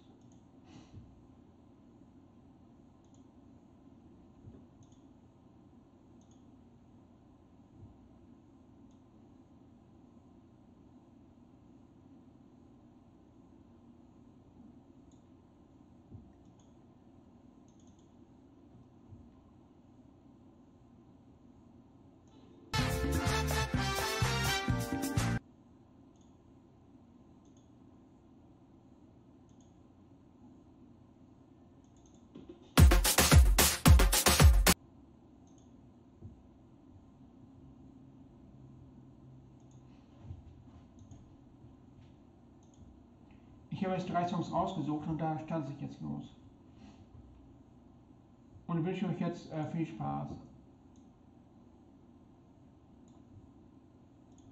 Achtung, Achtung, Achtung, Fluffy Musos, jetzt kommt die Musik. Achtung, Achtung, Fluffy Musos, bitte Ohren aufstellen.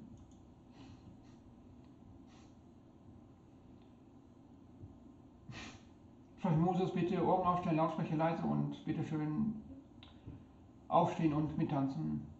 Ja, genau, aufstehen, mittanzen und Hüfte schwingen und los.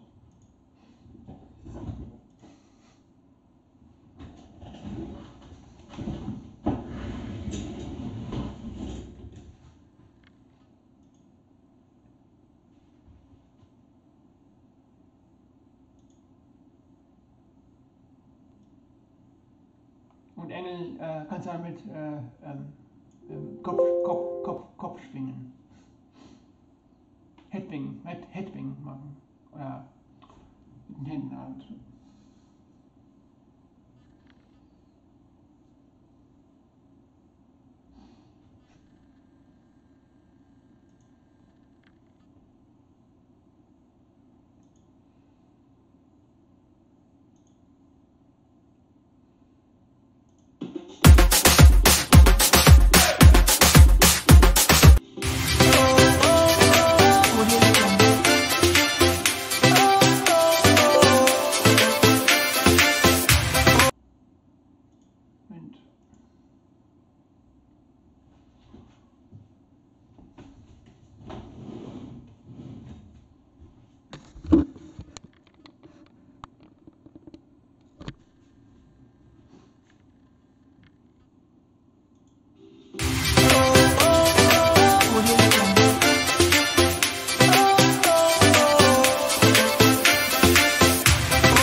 Oh, ich tue noch Zunge dabei.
ist jetzt los? Wer hat wen beleidigt?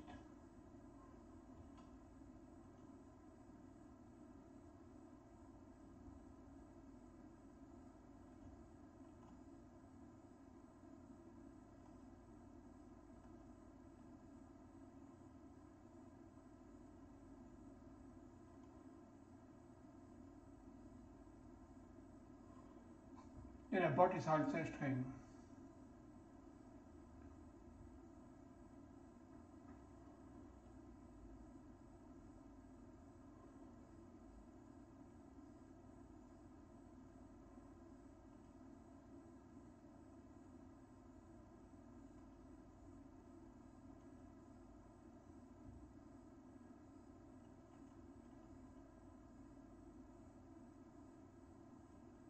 Dann könnt ihr ja so bei Kombia.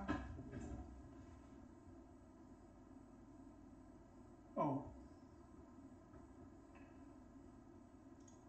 Bei Nora wird komplett bei mir ohne Störung übertragen.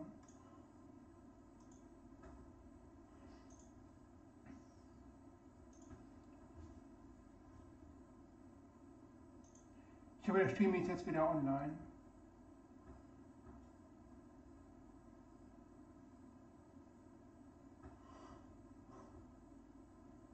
Sehr mysteriös. Aber jetzt bin ich wieder da, oder? Ah, gut. Oh, warum? Ah, die Grüße alle Zuschauer, alle neuen Zuschauer. Cool, dass ihr da seid. Das ist ja Rekord, 9 Zuschauer.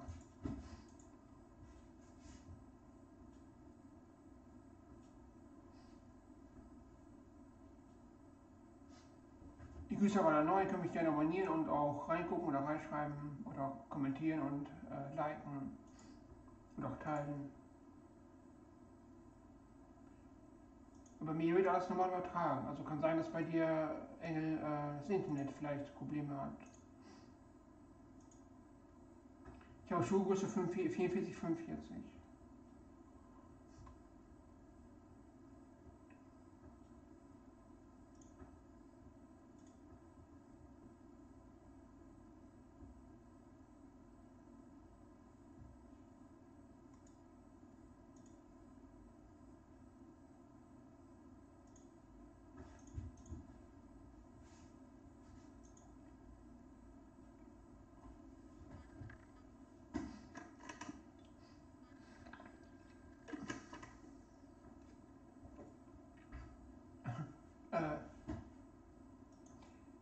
Ja, kann sein. Also ich sag mal so, meine Füße haben keine Bauarbeiter-Struktur.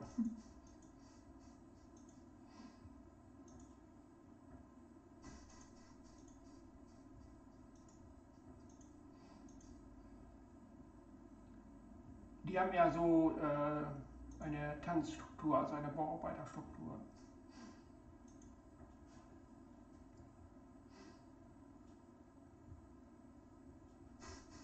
Ja genau, Fluffy, genau. Gleich wie eine Gazelle und auch nicht nur mit Tanzen, auch in anderen Bereichen, ja.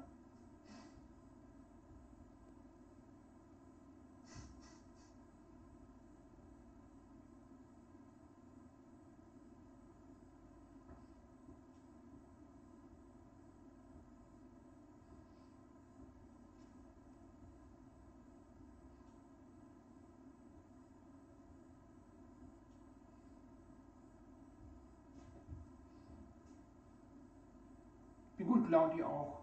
Das ist schön.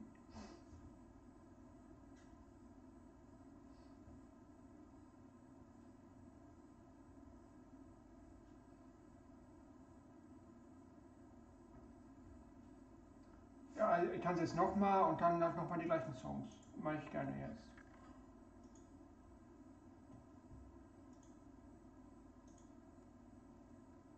Also Leute, ich tanze jetzt nochmal und dann viel Spaß dabei.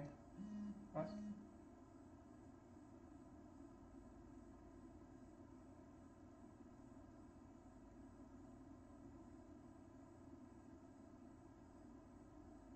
Das stimmt, Master meint, das stimmt, ja. Also eigentlich tanze ich jetzt noch extra für dich und für euch.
Audio Jungle.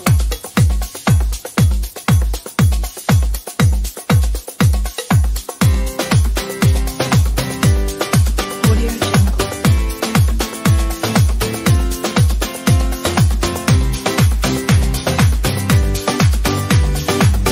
Audio Jungle.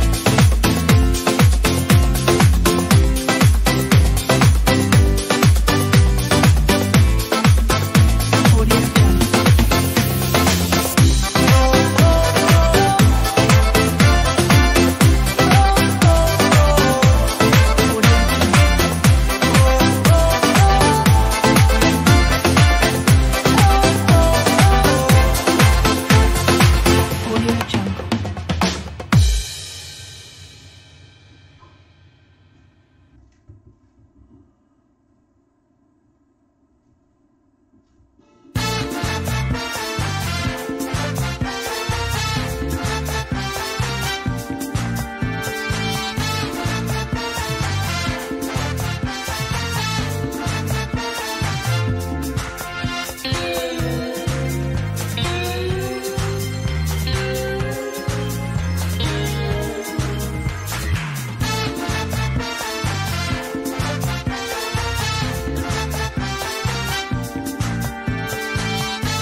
fehlt wieder. Oh. Erstmal.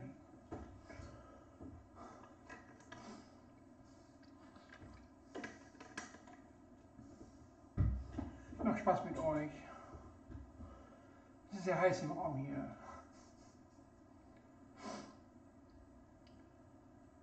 Hallo Goldberg.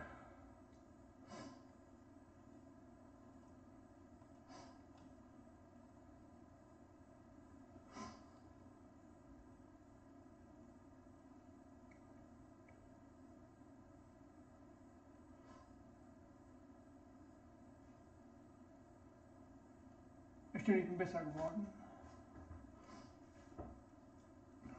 Ich habe das Sexappeal auch, das stimmt.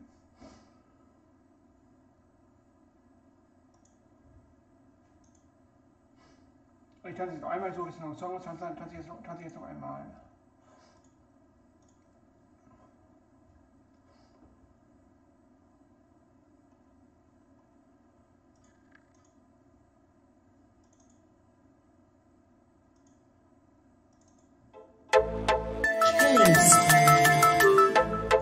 Rampage. Dominating. Legend. Ja, Moment.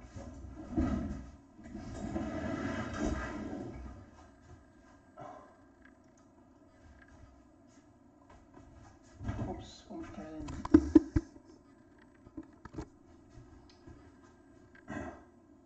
Jetzt Leute geht's los, letzter Song für heute und viel Spaß dabei, macht ordentlich mit, verbrennt Kalorien, habt Spaß dabei und ja, viel Vergnügen.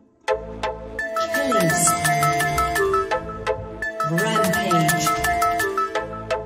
Dominating. Legendary. Enemy killing spree. Enemy rampage. Enemies dominating. Legendary.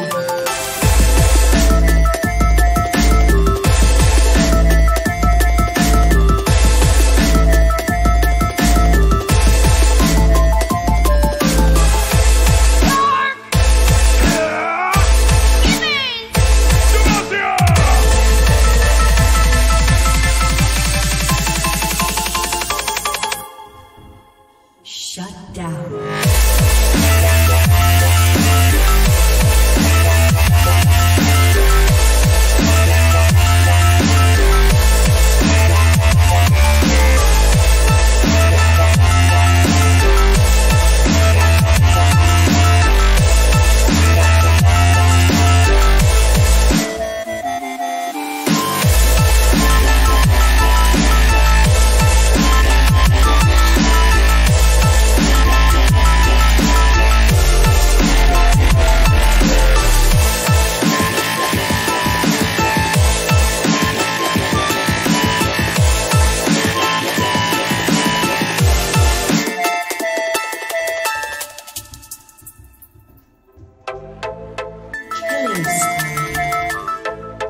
Rampage.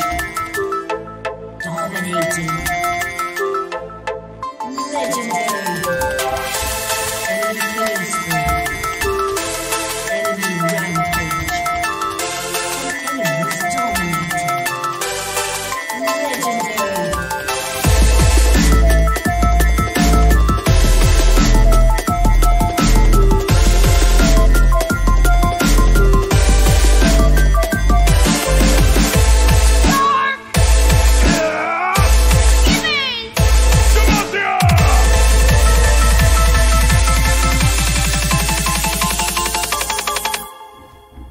Shut down.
Platten bin ich mehr glücklich jetzt und cool, dass ihr mitgemacht habt.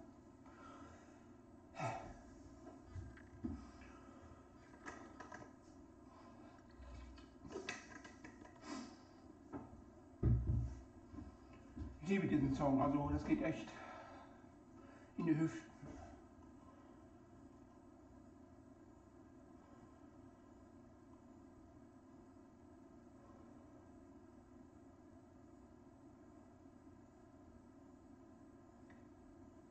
Also Tina kannst du gerne treffen und Engel auch.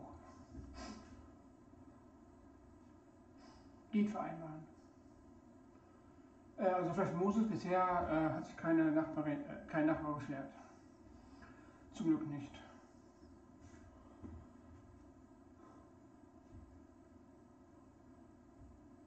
Vielleicht hat Engel zu viel Smileys gemacht oder so, weiß ich ja nicht.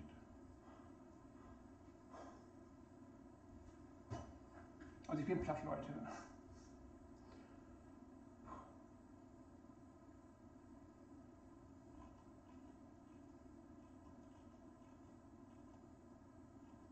Und ich sehe gerade auch bei Stadt der Engel steht ja alles Nachrichten gelöscht. Oh. Das hat der Bot gemacht, weiß ich auch nicht, was da los ist. Also ich habe nichts gemacht. Oh, ach so, okay, zu viele Nachrichten hintereinander.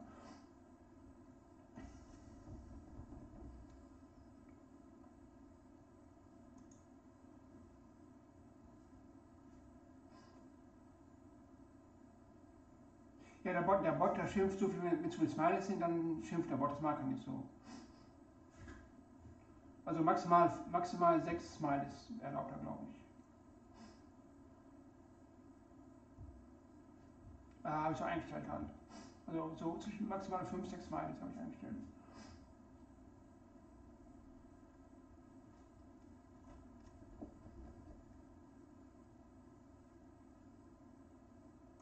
Ja, der Bot ist wichtig, weil wegen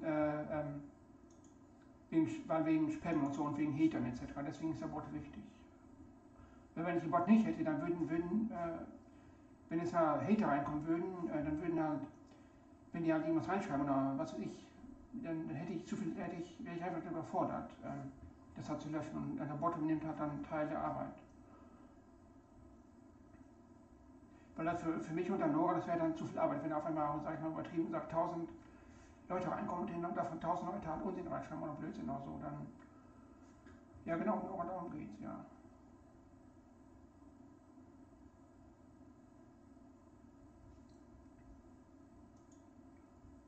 Das T-Shirt bleibt an, obwohl ich schwitze, das T-Shirt bleibt an, weil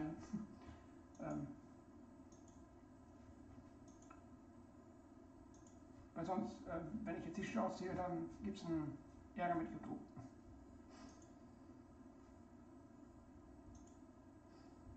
Ich finde auch, dass halt, der Bot halt so streng ist.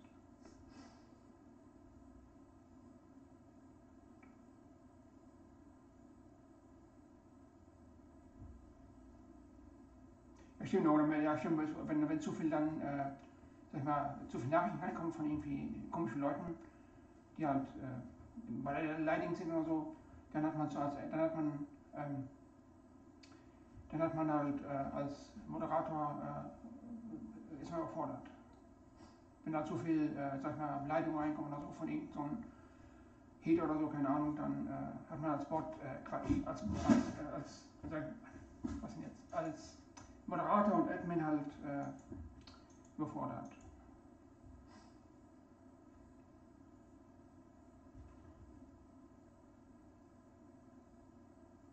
Aber eigentlich hast du ja gut mitgetanzt im Kopf und auch mit Handy mitgetanzt, oder?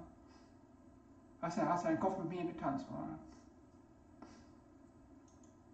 Oder Tina oder Andrea. Nee, ich ziehe mein T-Shirt nicht aus.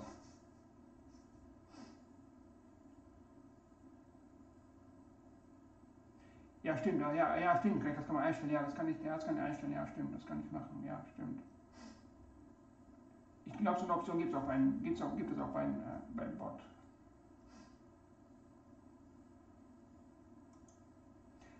Nee, ich ziehe T-Shirt nicht aus, weil sonst kriege ich Ärger mit. Sonst kriege ich Ärger mit YouTube.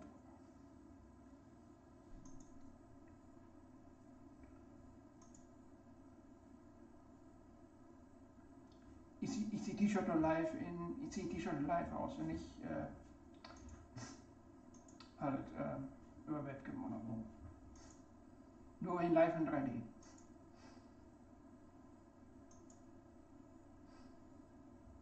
Das wenn ich. Ja. Also wenn ich halt vor euch stehe und Sommer ist und Sommer heiß ist, dann will ich natürlich auch T-Shirt ausziehen.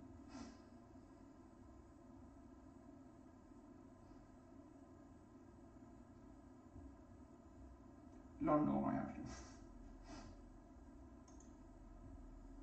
Nee, ins Freibad gehe ich ohne. Tina. Ohne alles, natürlich mit Hose an. Also nicht völlig.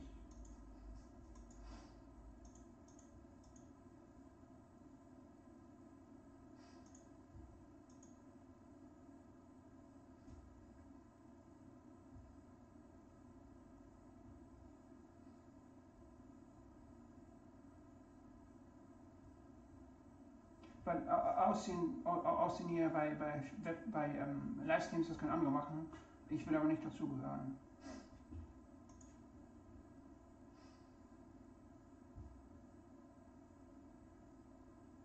Weil ich habe noch kein Sixpack und so.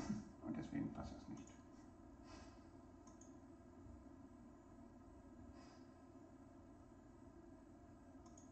Ja, so streng nicht. Ganz so streng nicht, aber halt mit T-Shirt aussehen, das wäre zu viel. Also ich bin nicht prüde, das bin ich überhaupt nicht, aber überhaupt nicht, das bin ich gar nicht. Und aber ich ziehe mein T-Shirt nicht vor der Kamera aus. Also wenn ja nur, wenn ich halt in Schwimmbad gehe oder halt auch, wenn ich mit einer wenn ich halt intim mit einer werde und halt auch ja. Also ich habe gute Ausdauer, Fluffy, ja. Ich habe gute Ausdauer, ja.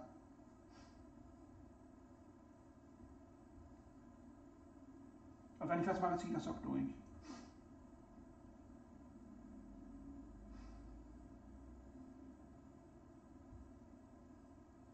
Ja, wir sind auf jeder, ja das stimmt, da hab ich mal gesagt, das stimmt. Also jeder ist auf seine Art perfekt, ich ja auch, und hier und da haben wir Ecken und Kanten, das ist auch richtig so. Wir sind authentisch, genau. Perfekt ist auch niemand, keiner auf der Welt.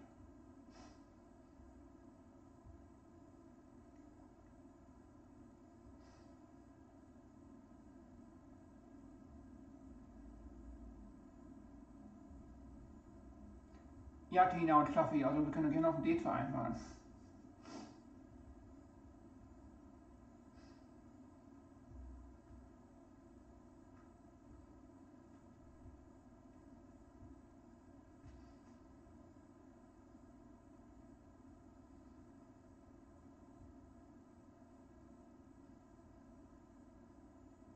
Oh, okay, dann Fluffy fällt so leider schon weg. Oh, schade, tja.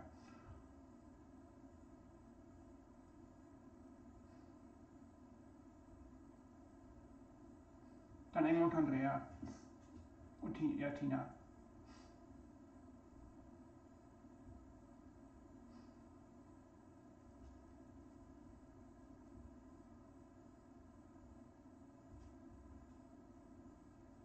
Also Tina, gerne, also wir können nach Bielefeld.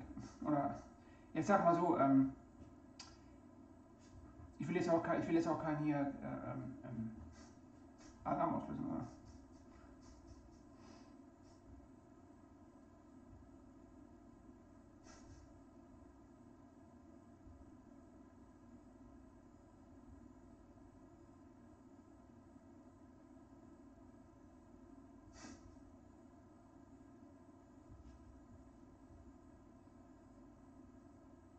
Denke ich auch, Greg.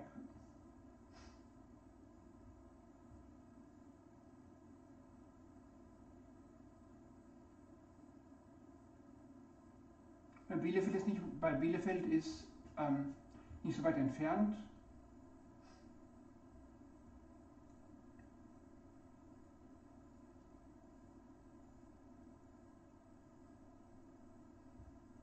nach Bielefeld kann ich in ca. 3 Stunden kommen. Also ist zu schaffen. Ja stimmt, Nora ist zu jung für mich, das stimmt. Also ja, das würde überhaupt nicht gehen.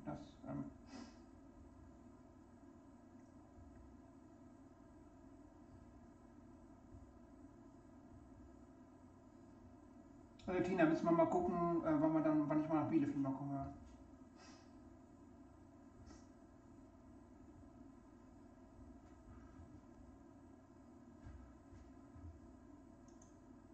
Also ich bin 41, aber jetzt hier wieder, also ja genau, Geheimnummer, ja genau. Wir sind alle 22.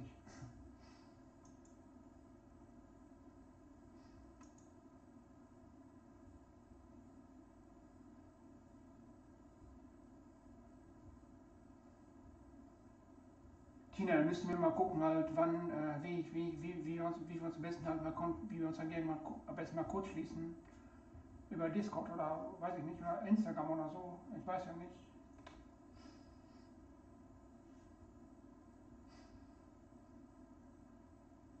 Ich würde mich freuen, Tina, wenn es klappen würde mit uns, da mit einem Date.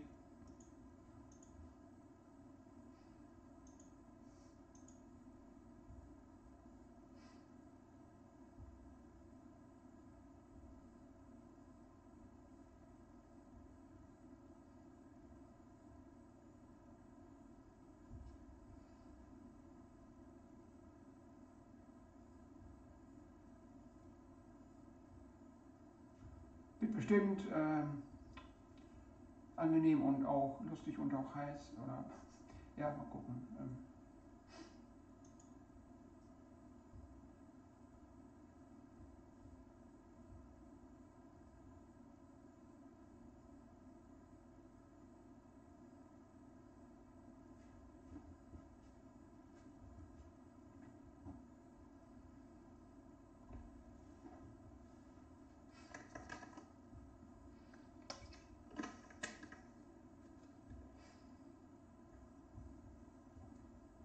Ja genau, Tina, machen wir.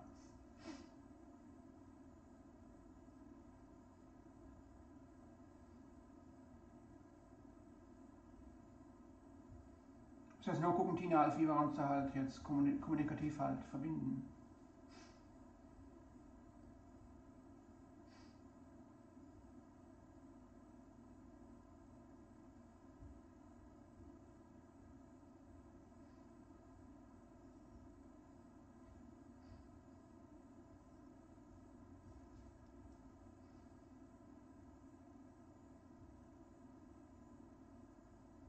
Dein Alter fragt man nicht.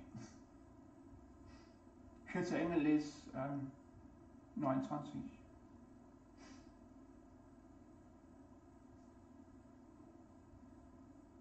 Ja, und Abholung Bielefelder Bahnhof, genau, ja. Ja, so was machen.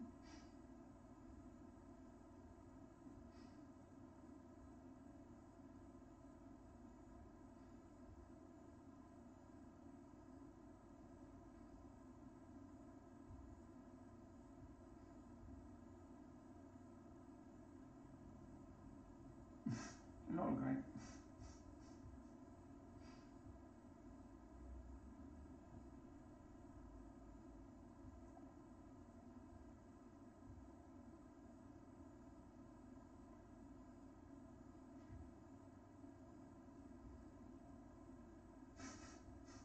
Genau, Tina, Plakat Tanzfittis an, bitte auf Bahngleis 1 kommen.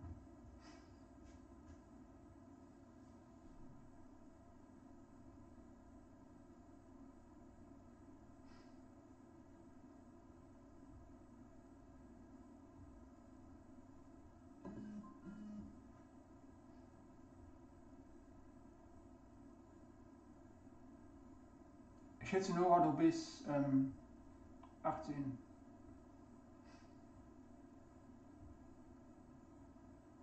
Ja genau, Fluffy.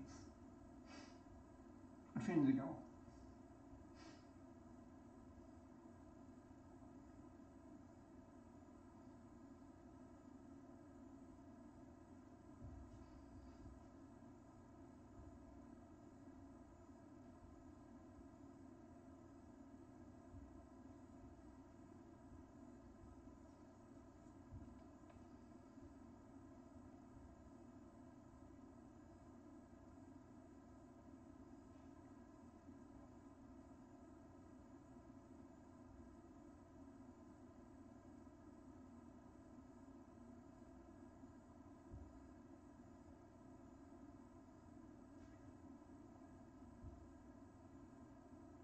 Ja, stimmt, Nora. Ach ja, stimmt, du siehst, ja, stimmt, siehst, ja, stimmt.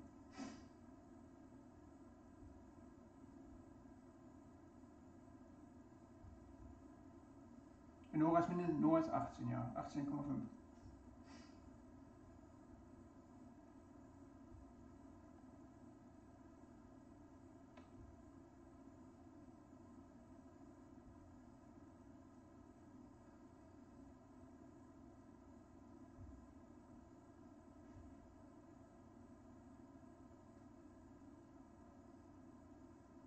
Ja, Tina, kann passieren.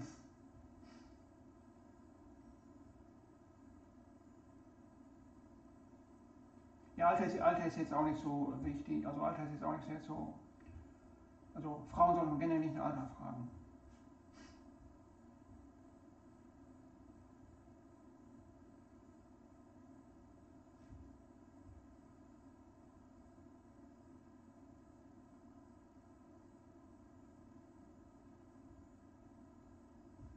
Aber Tina, wir müssen mal in Kontakt kommen mit, über, was weiß ich, WhatsApp oder E-Mail oder so, müssen wir gucken.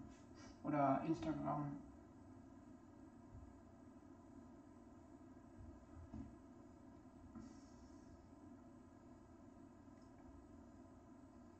Oh, ich habe schon 3 Stunden gestreamt jetzt.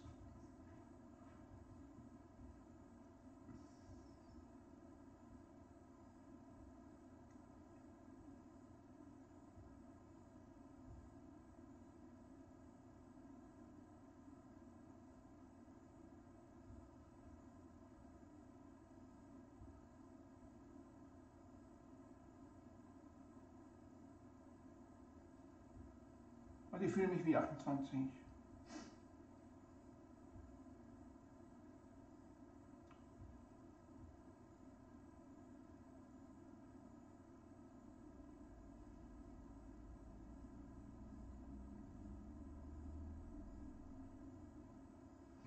Und jetzt habe ich schon 3 Stunden gestreamt.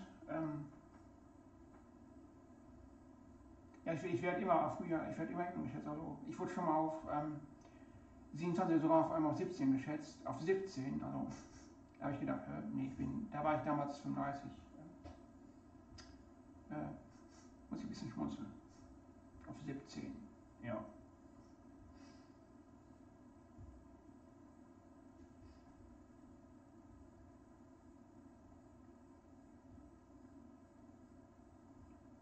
Also sag mal so, damals in den 90er Jahren, wenn es sowas schon ging wie YouTube und so, oder also YouTube oder halt, ja halt, also Internet, also da hätte ich auch nicht, also auch nicht auf YouTube oder so gehen dürfen.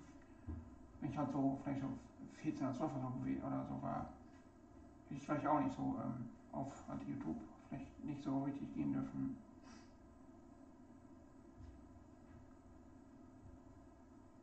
Aber Alter ist jetzt, also Frauen soll man auch nicht Alter fragen, finde ich.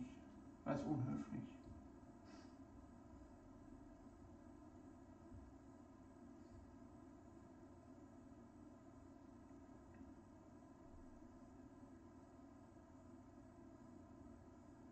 Und Tina, ich freue mich schon auf unsere Verabredung.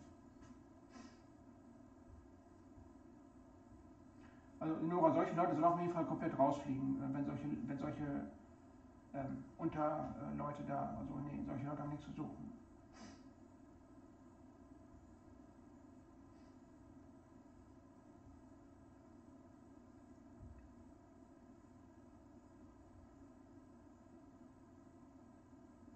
Ja, Tina, ich bin ein Gentleman. Komme noch aus der alten Schule.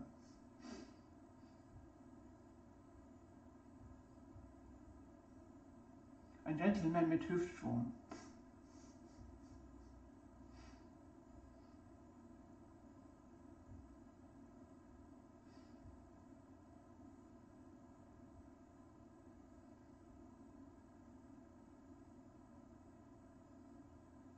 Hüftschwung, das mag ich auch, das hast du ja gesehen. Ich mag keine so Lette, ich mag keine so Hüftschwung tanzen. Kann man ja Lambada tanzen.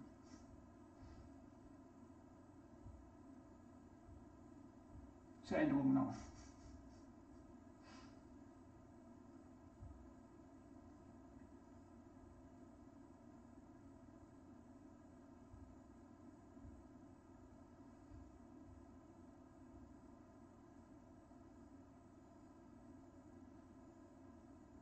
Es funkt dann gewaltig. Hallo Nick.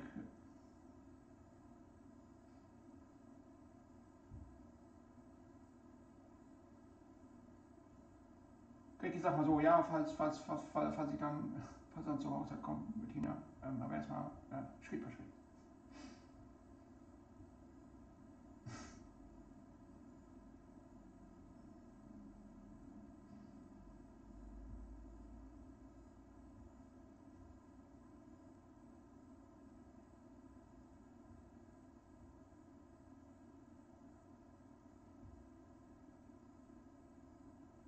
Ja, das ist cool. So Richtung 90er Jahre, so Richtung so Blümchenmäßig, so oder halt 90er.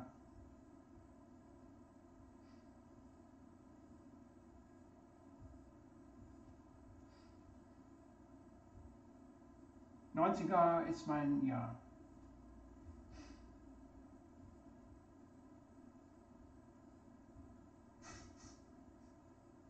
Läuft auf jeden Fall. Ja genau, Nora mit und als Kuchen gibt es einen Fluffkuchen, Erdbeer-Fluffkuchen. Mit Erdbeeren drauf und mit Schokolade und so. So richtig so pappensüßer Kuchen.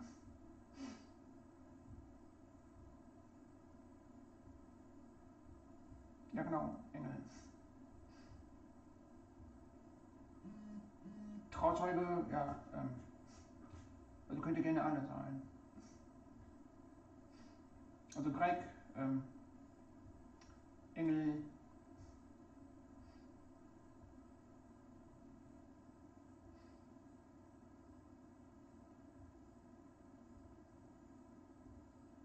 und Nora ist Blumenmädchen.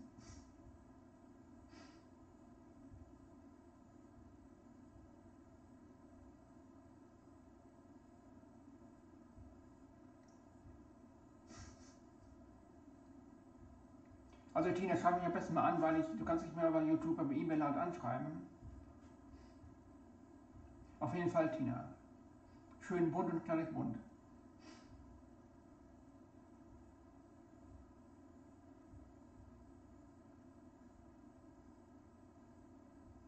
Und Zumba-Musik. Abends. Auf Hochzeitsparty. Da wird Zumba getanzt bis in die späte Nacht.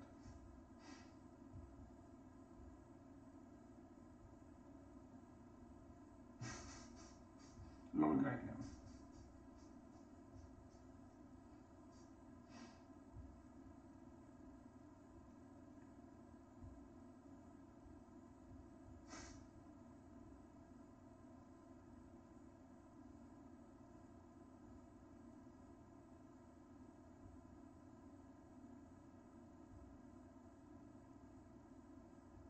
Tina, kannst du am besten halt anschreiben über E-Mail, also du kannst ja auf meinen Kanal vorgehen und dann gibt es halt die Option E-Mail schreiben, da kannst du dann halt mir eine E-Mail schreiben.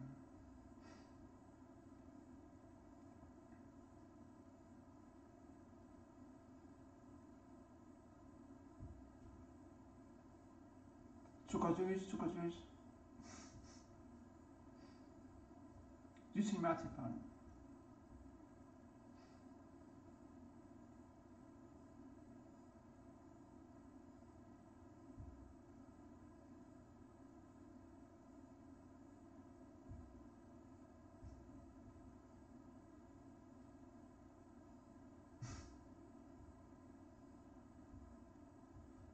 Oder veganer Kuchen gibt es dann. Gibt es vegane Kuchen und Zucker, statt Zucker gibt es Zimt oder Vanille.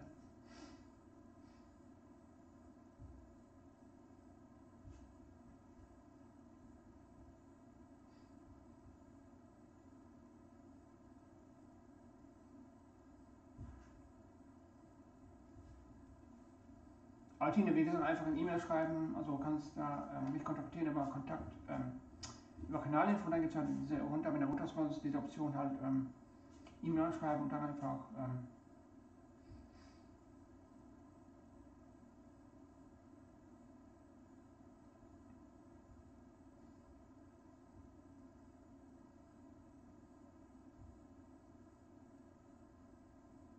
ja, also Keksteig ohne, oh, ja, also roher Keksteig schmeckt auch gut, das stimmt, Nora.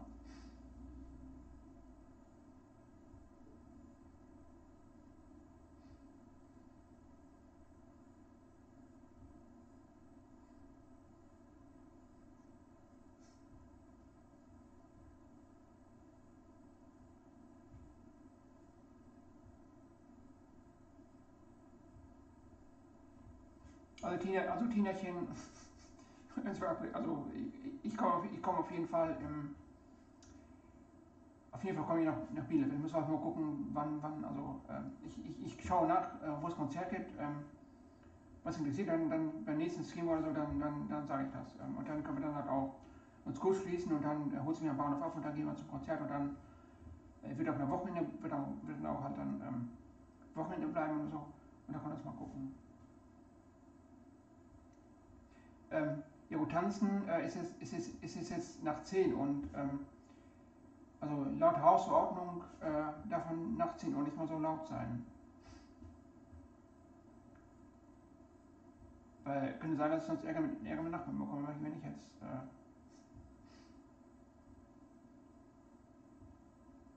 ja genau, nur. Also ich tanze jetzt ein letztes Mal und zwar nach Makumbia.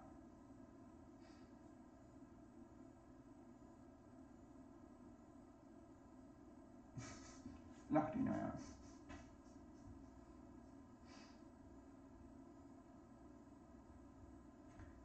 Also ich tanze jetzt noch mal Kumbia und dann ja, muss ich auch mich stärken und so. Und Tina, ich freue mich schon auf unser Date.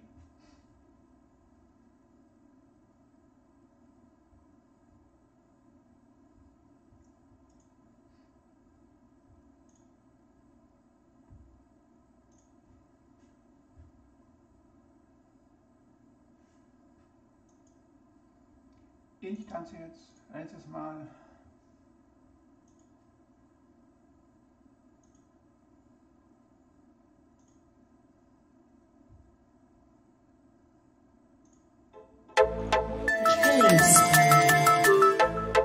Moment.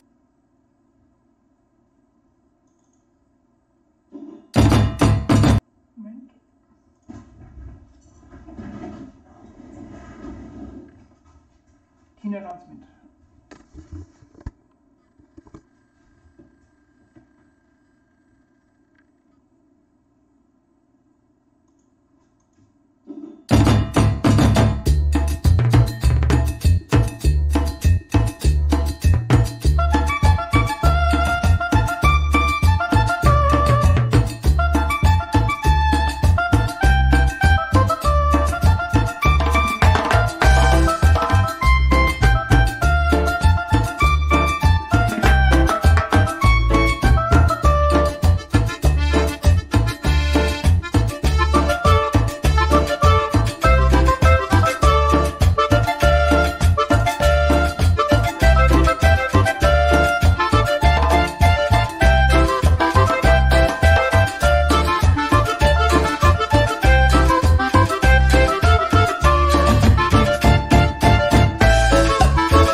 kurz mal reinschaust.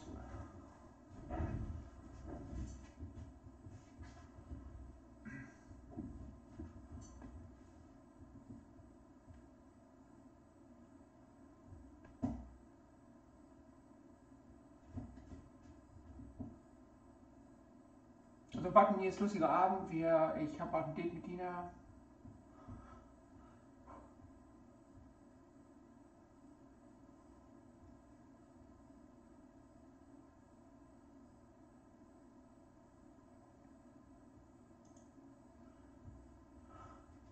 Gut, dass du reinschaust bei dem Knopf.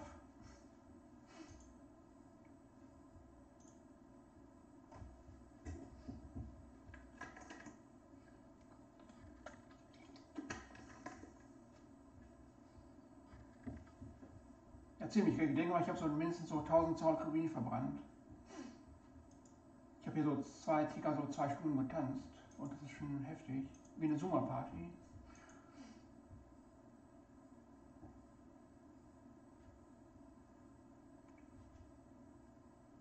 Tina und ich sind verschweißt, sind eng und sind innig.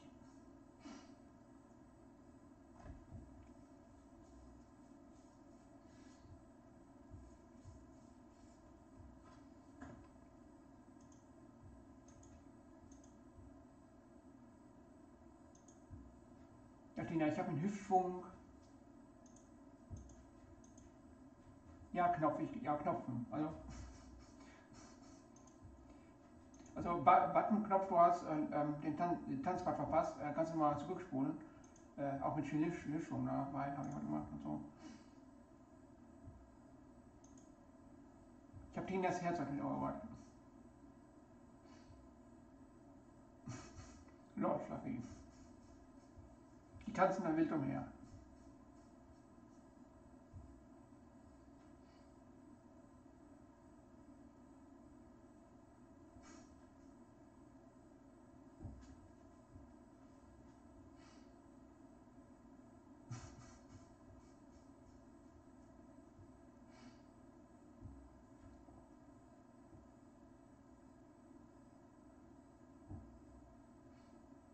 Also Tina, wie gesagt,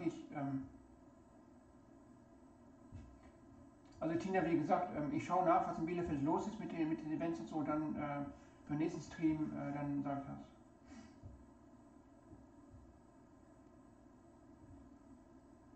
Nee, nicht für Kamera.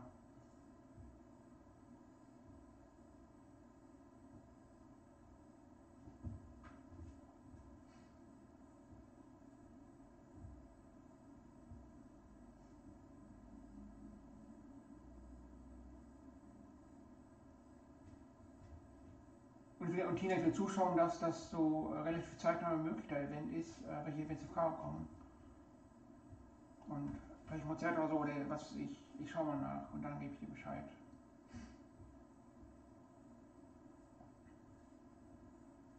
Ich freue mich schon. Jetzt sehen wir uns mal in Real und 3D. Fruchtbarkeitstänze auf Hawaii und so, ich kenne das zumindest aus Filmen. Das sind ja Hawaii und Tahiti solche Fruchtbarkeitstänze gibt. Ja.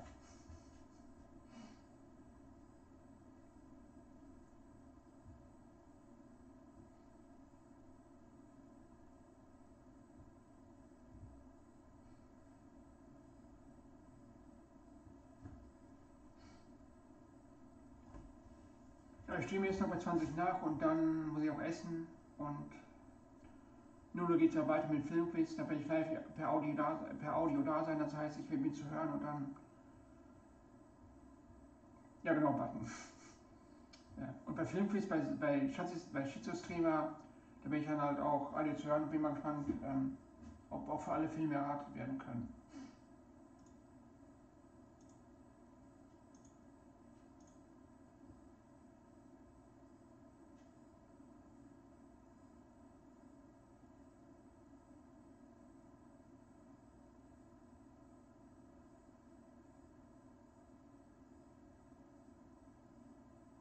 Ich streame jetzt noch bis 20 nach.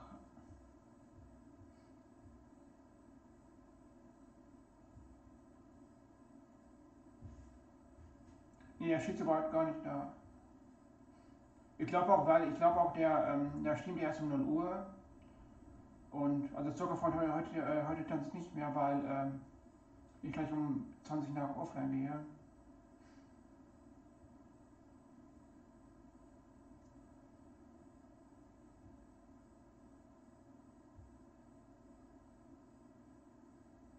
Schlaf gut, Engel, und gute Besserung. Ich hoffe, dass dann auch halt die Kopfschmerzen auch weggehen. Ich bin 1,74, Tina.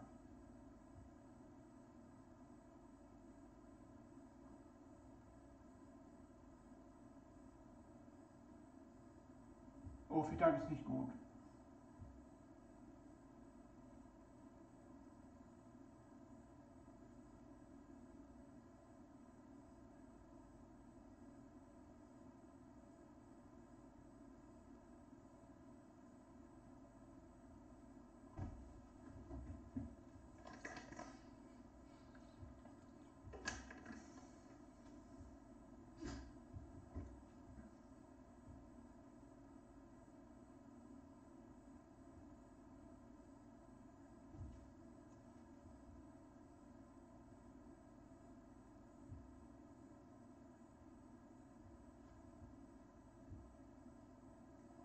Und entspannten Schlaf, Engel.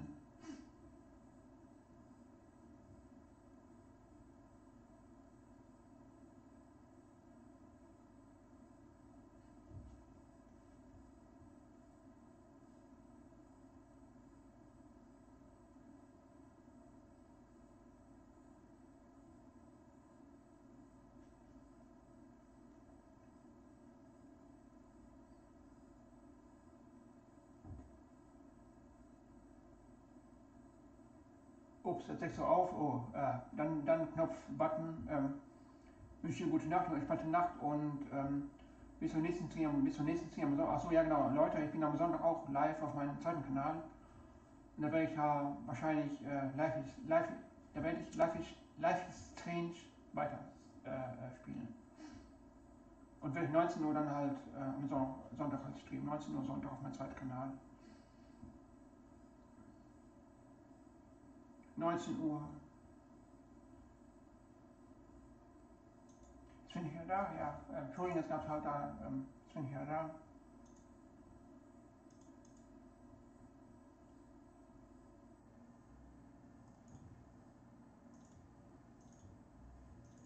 Hallo, bin ich wieder da? Ja. Vielen Dank, ich freue mich. Cool, super. Ich freue mich. Ich bin jetzt aus Neuchen und oh ja, Moment, Button nicht verlinkt eben. Ich schlafe gut, Tina, und wir bleiben in Kontakt und ich freue mich auf unser Date. Und ich freue mich auf dein E-Mail. Moment, ich schicke einen Link rüber.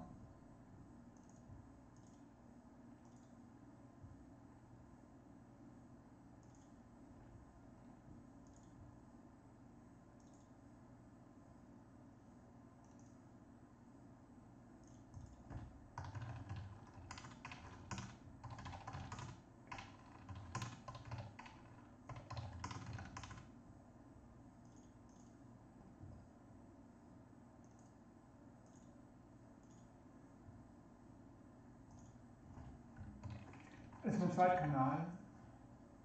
Ups, ja. Tina, Noah schon gemacht, ja. Danke, Noah. Schlaf gut, Tina. Bis Sonntag, kannst du auch reinschauen.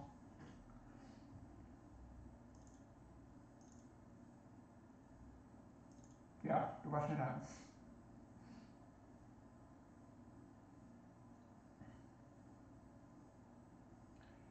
Ja, ich verabschiede mich auch jetzt langsam.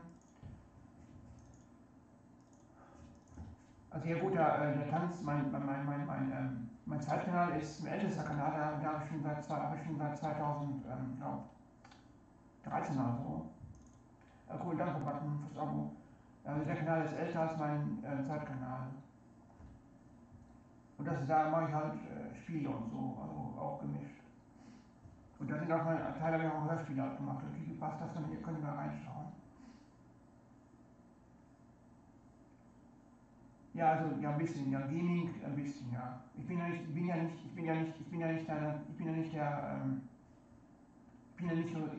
der klassische Spieler, also ich bin so eher Gelegenheitsspieler. Auf den zweiten Kanal werden auf jeden Fall halt auch, ich werde Geschichten von mir vertonen und die werden dann hochgeladen. Also die Geschichten, die Hörspiele werden auch mit Effekten und sowas sein. Das kann ich jetzt dank von Magix Deluxe Video machen. Cool, danke, Wegtreiber. Geil. Also einfach mal vorbeischauen und auch mal gucken. Also ich habe ja halt gemischte Inhalte.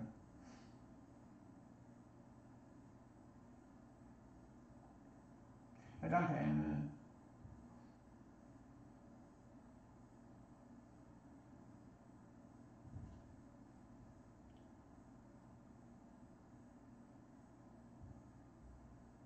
Ja, stimmt, ja. Am besten verlinke ich mal beide Kanäle miteinander. Das wäre auch wohl besser, wenn ich auch in der Kanalbeschreibung da reinschreibe. Schau auf meinen zweiten Kanal vorbei. Also ja, gute Idee, ja.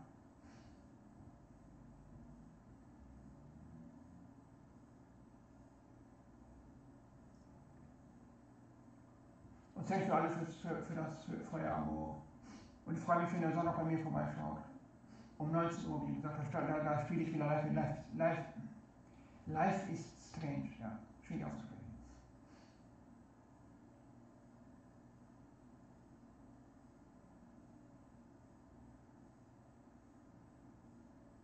Ah, ja, danke Nora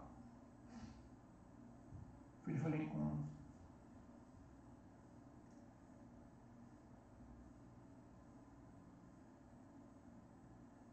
Schlaf gut, Button. Und schönes Wochenende. Bis Sonntag eventuell. So, und jetzt, ich verabschiede mich jetzt auch, weil wir haben jetzt fast 4 Stunden gestreamt. Und ich bin jetzt auch platt, ein bisschen müde. Und will ich das auch stärken.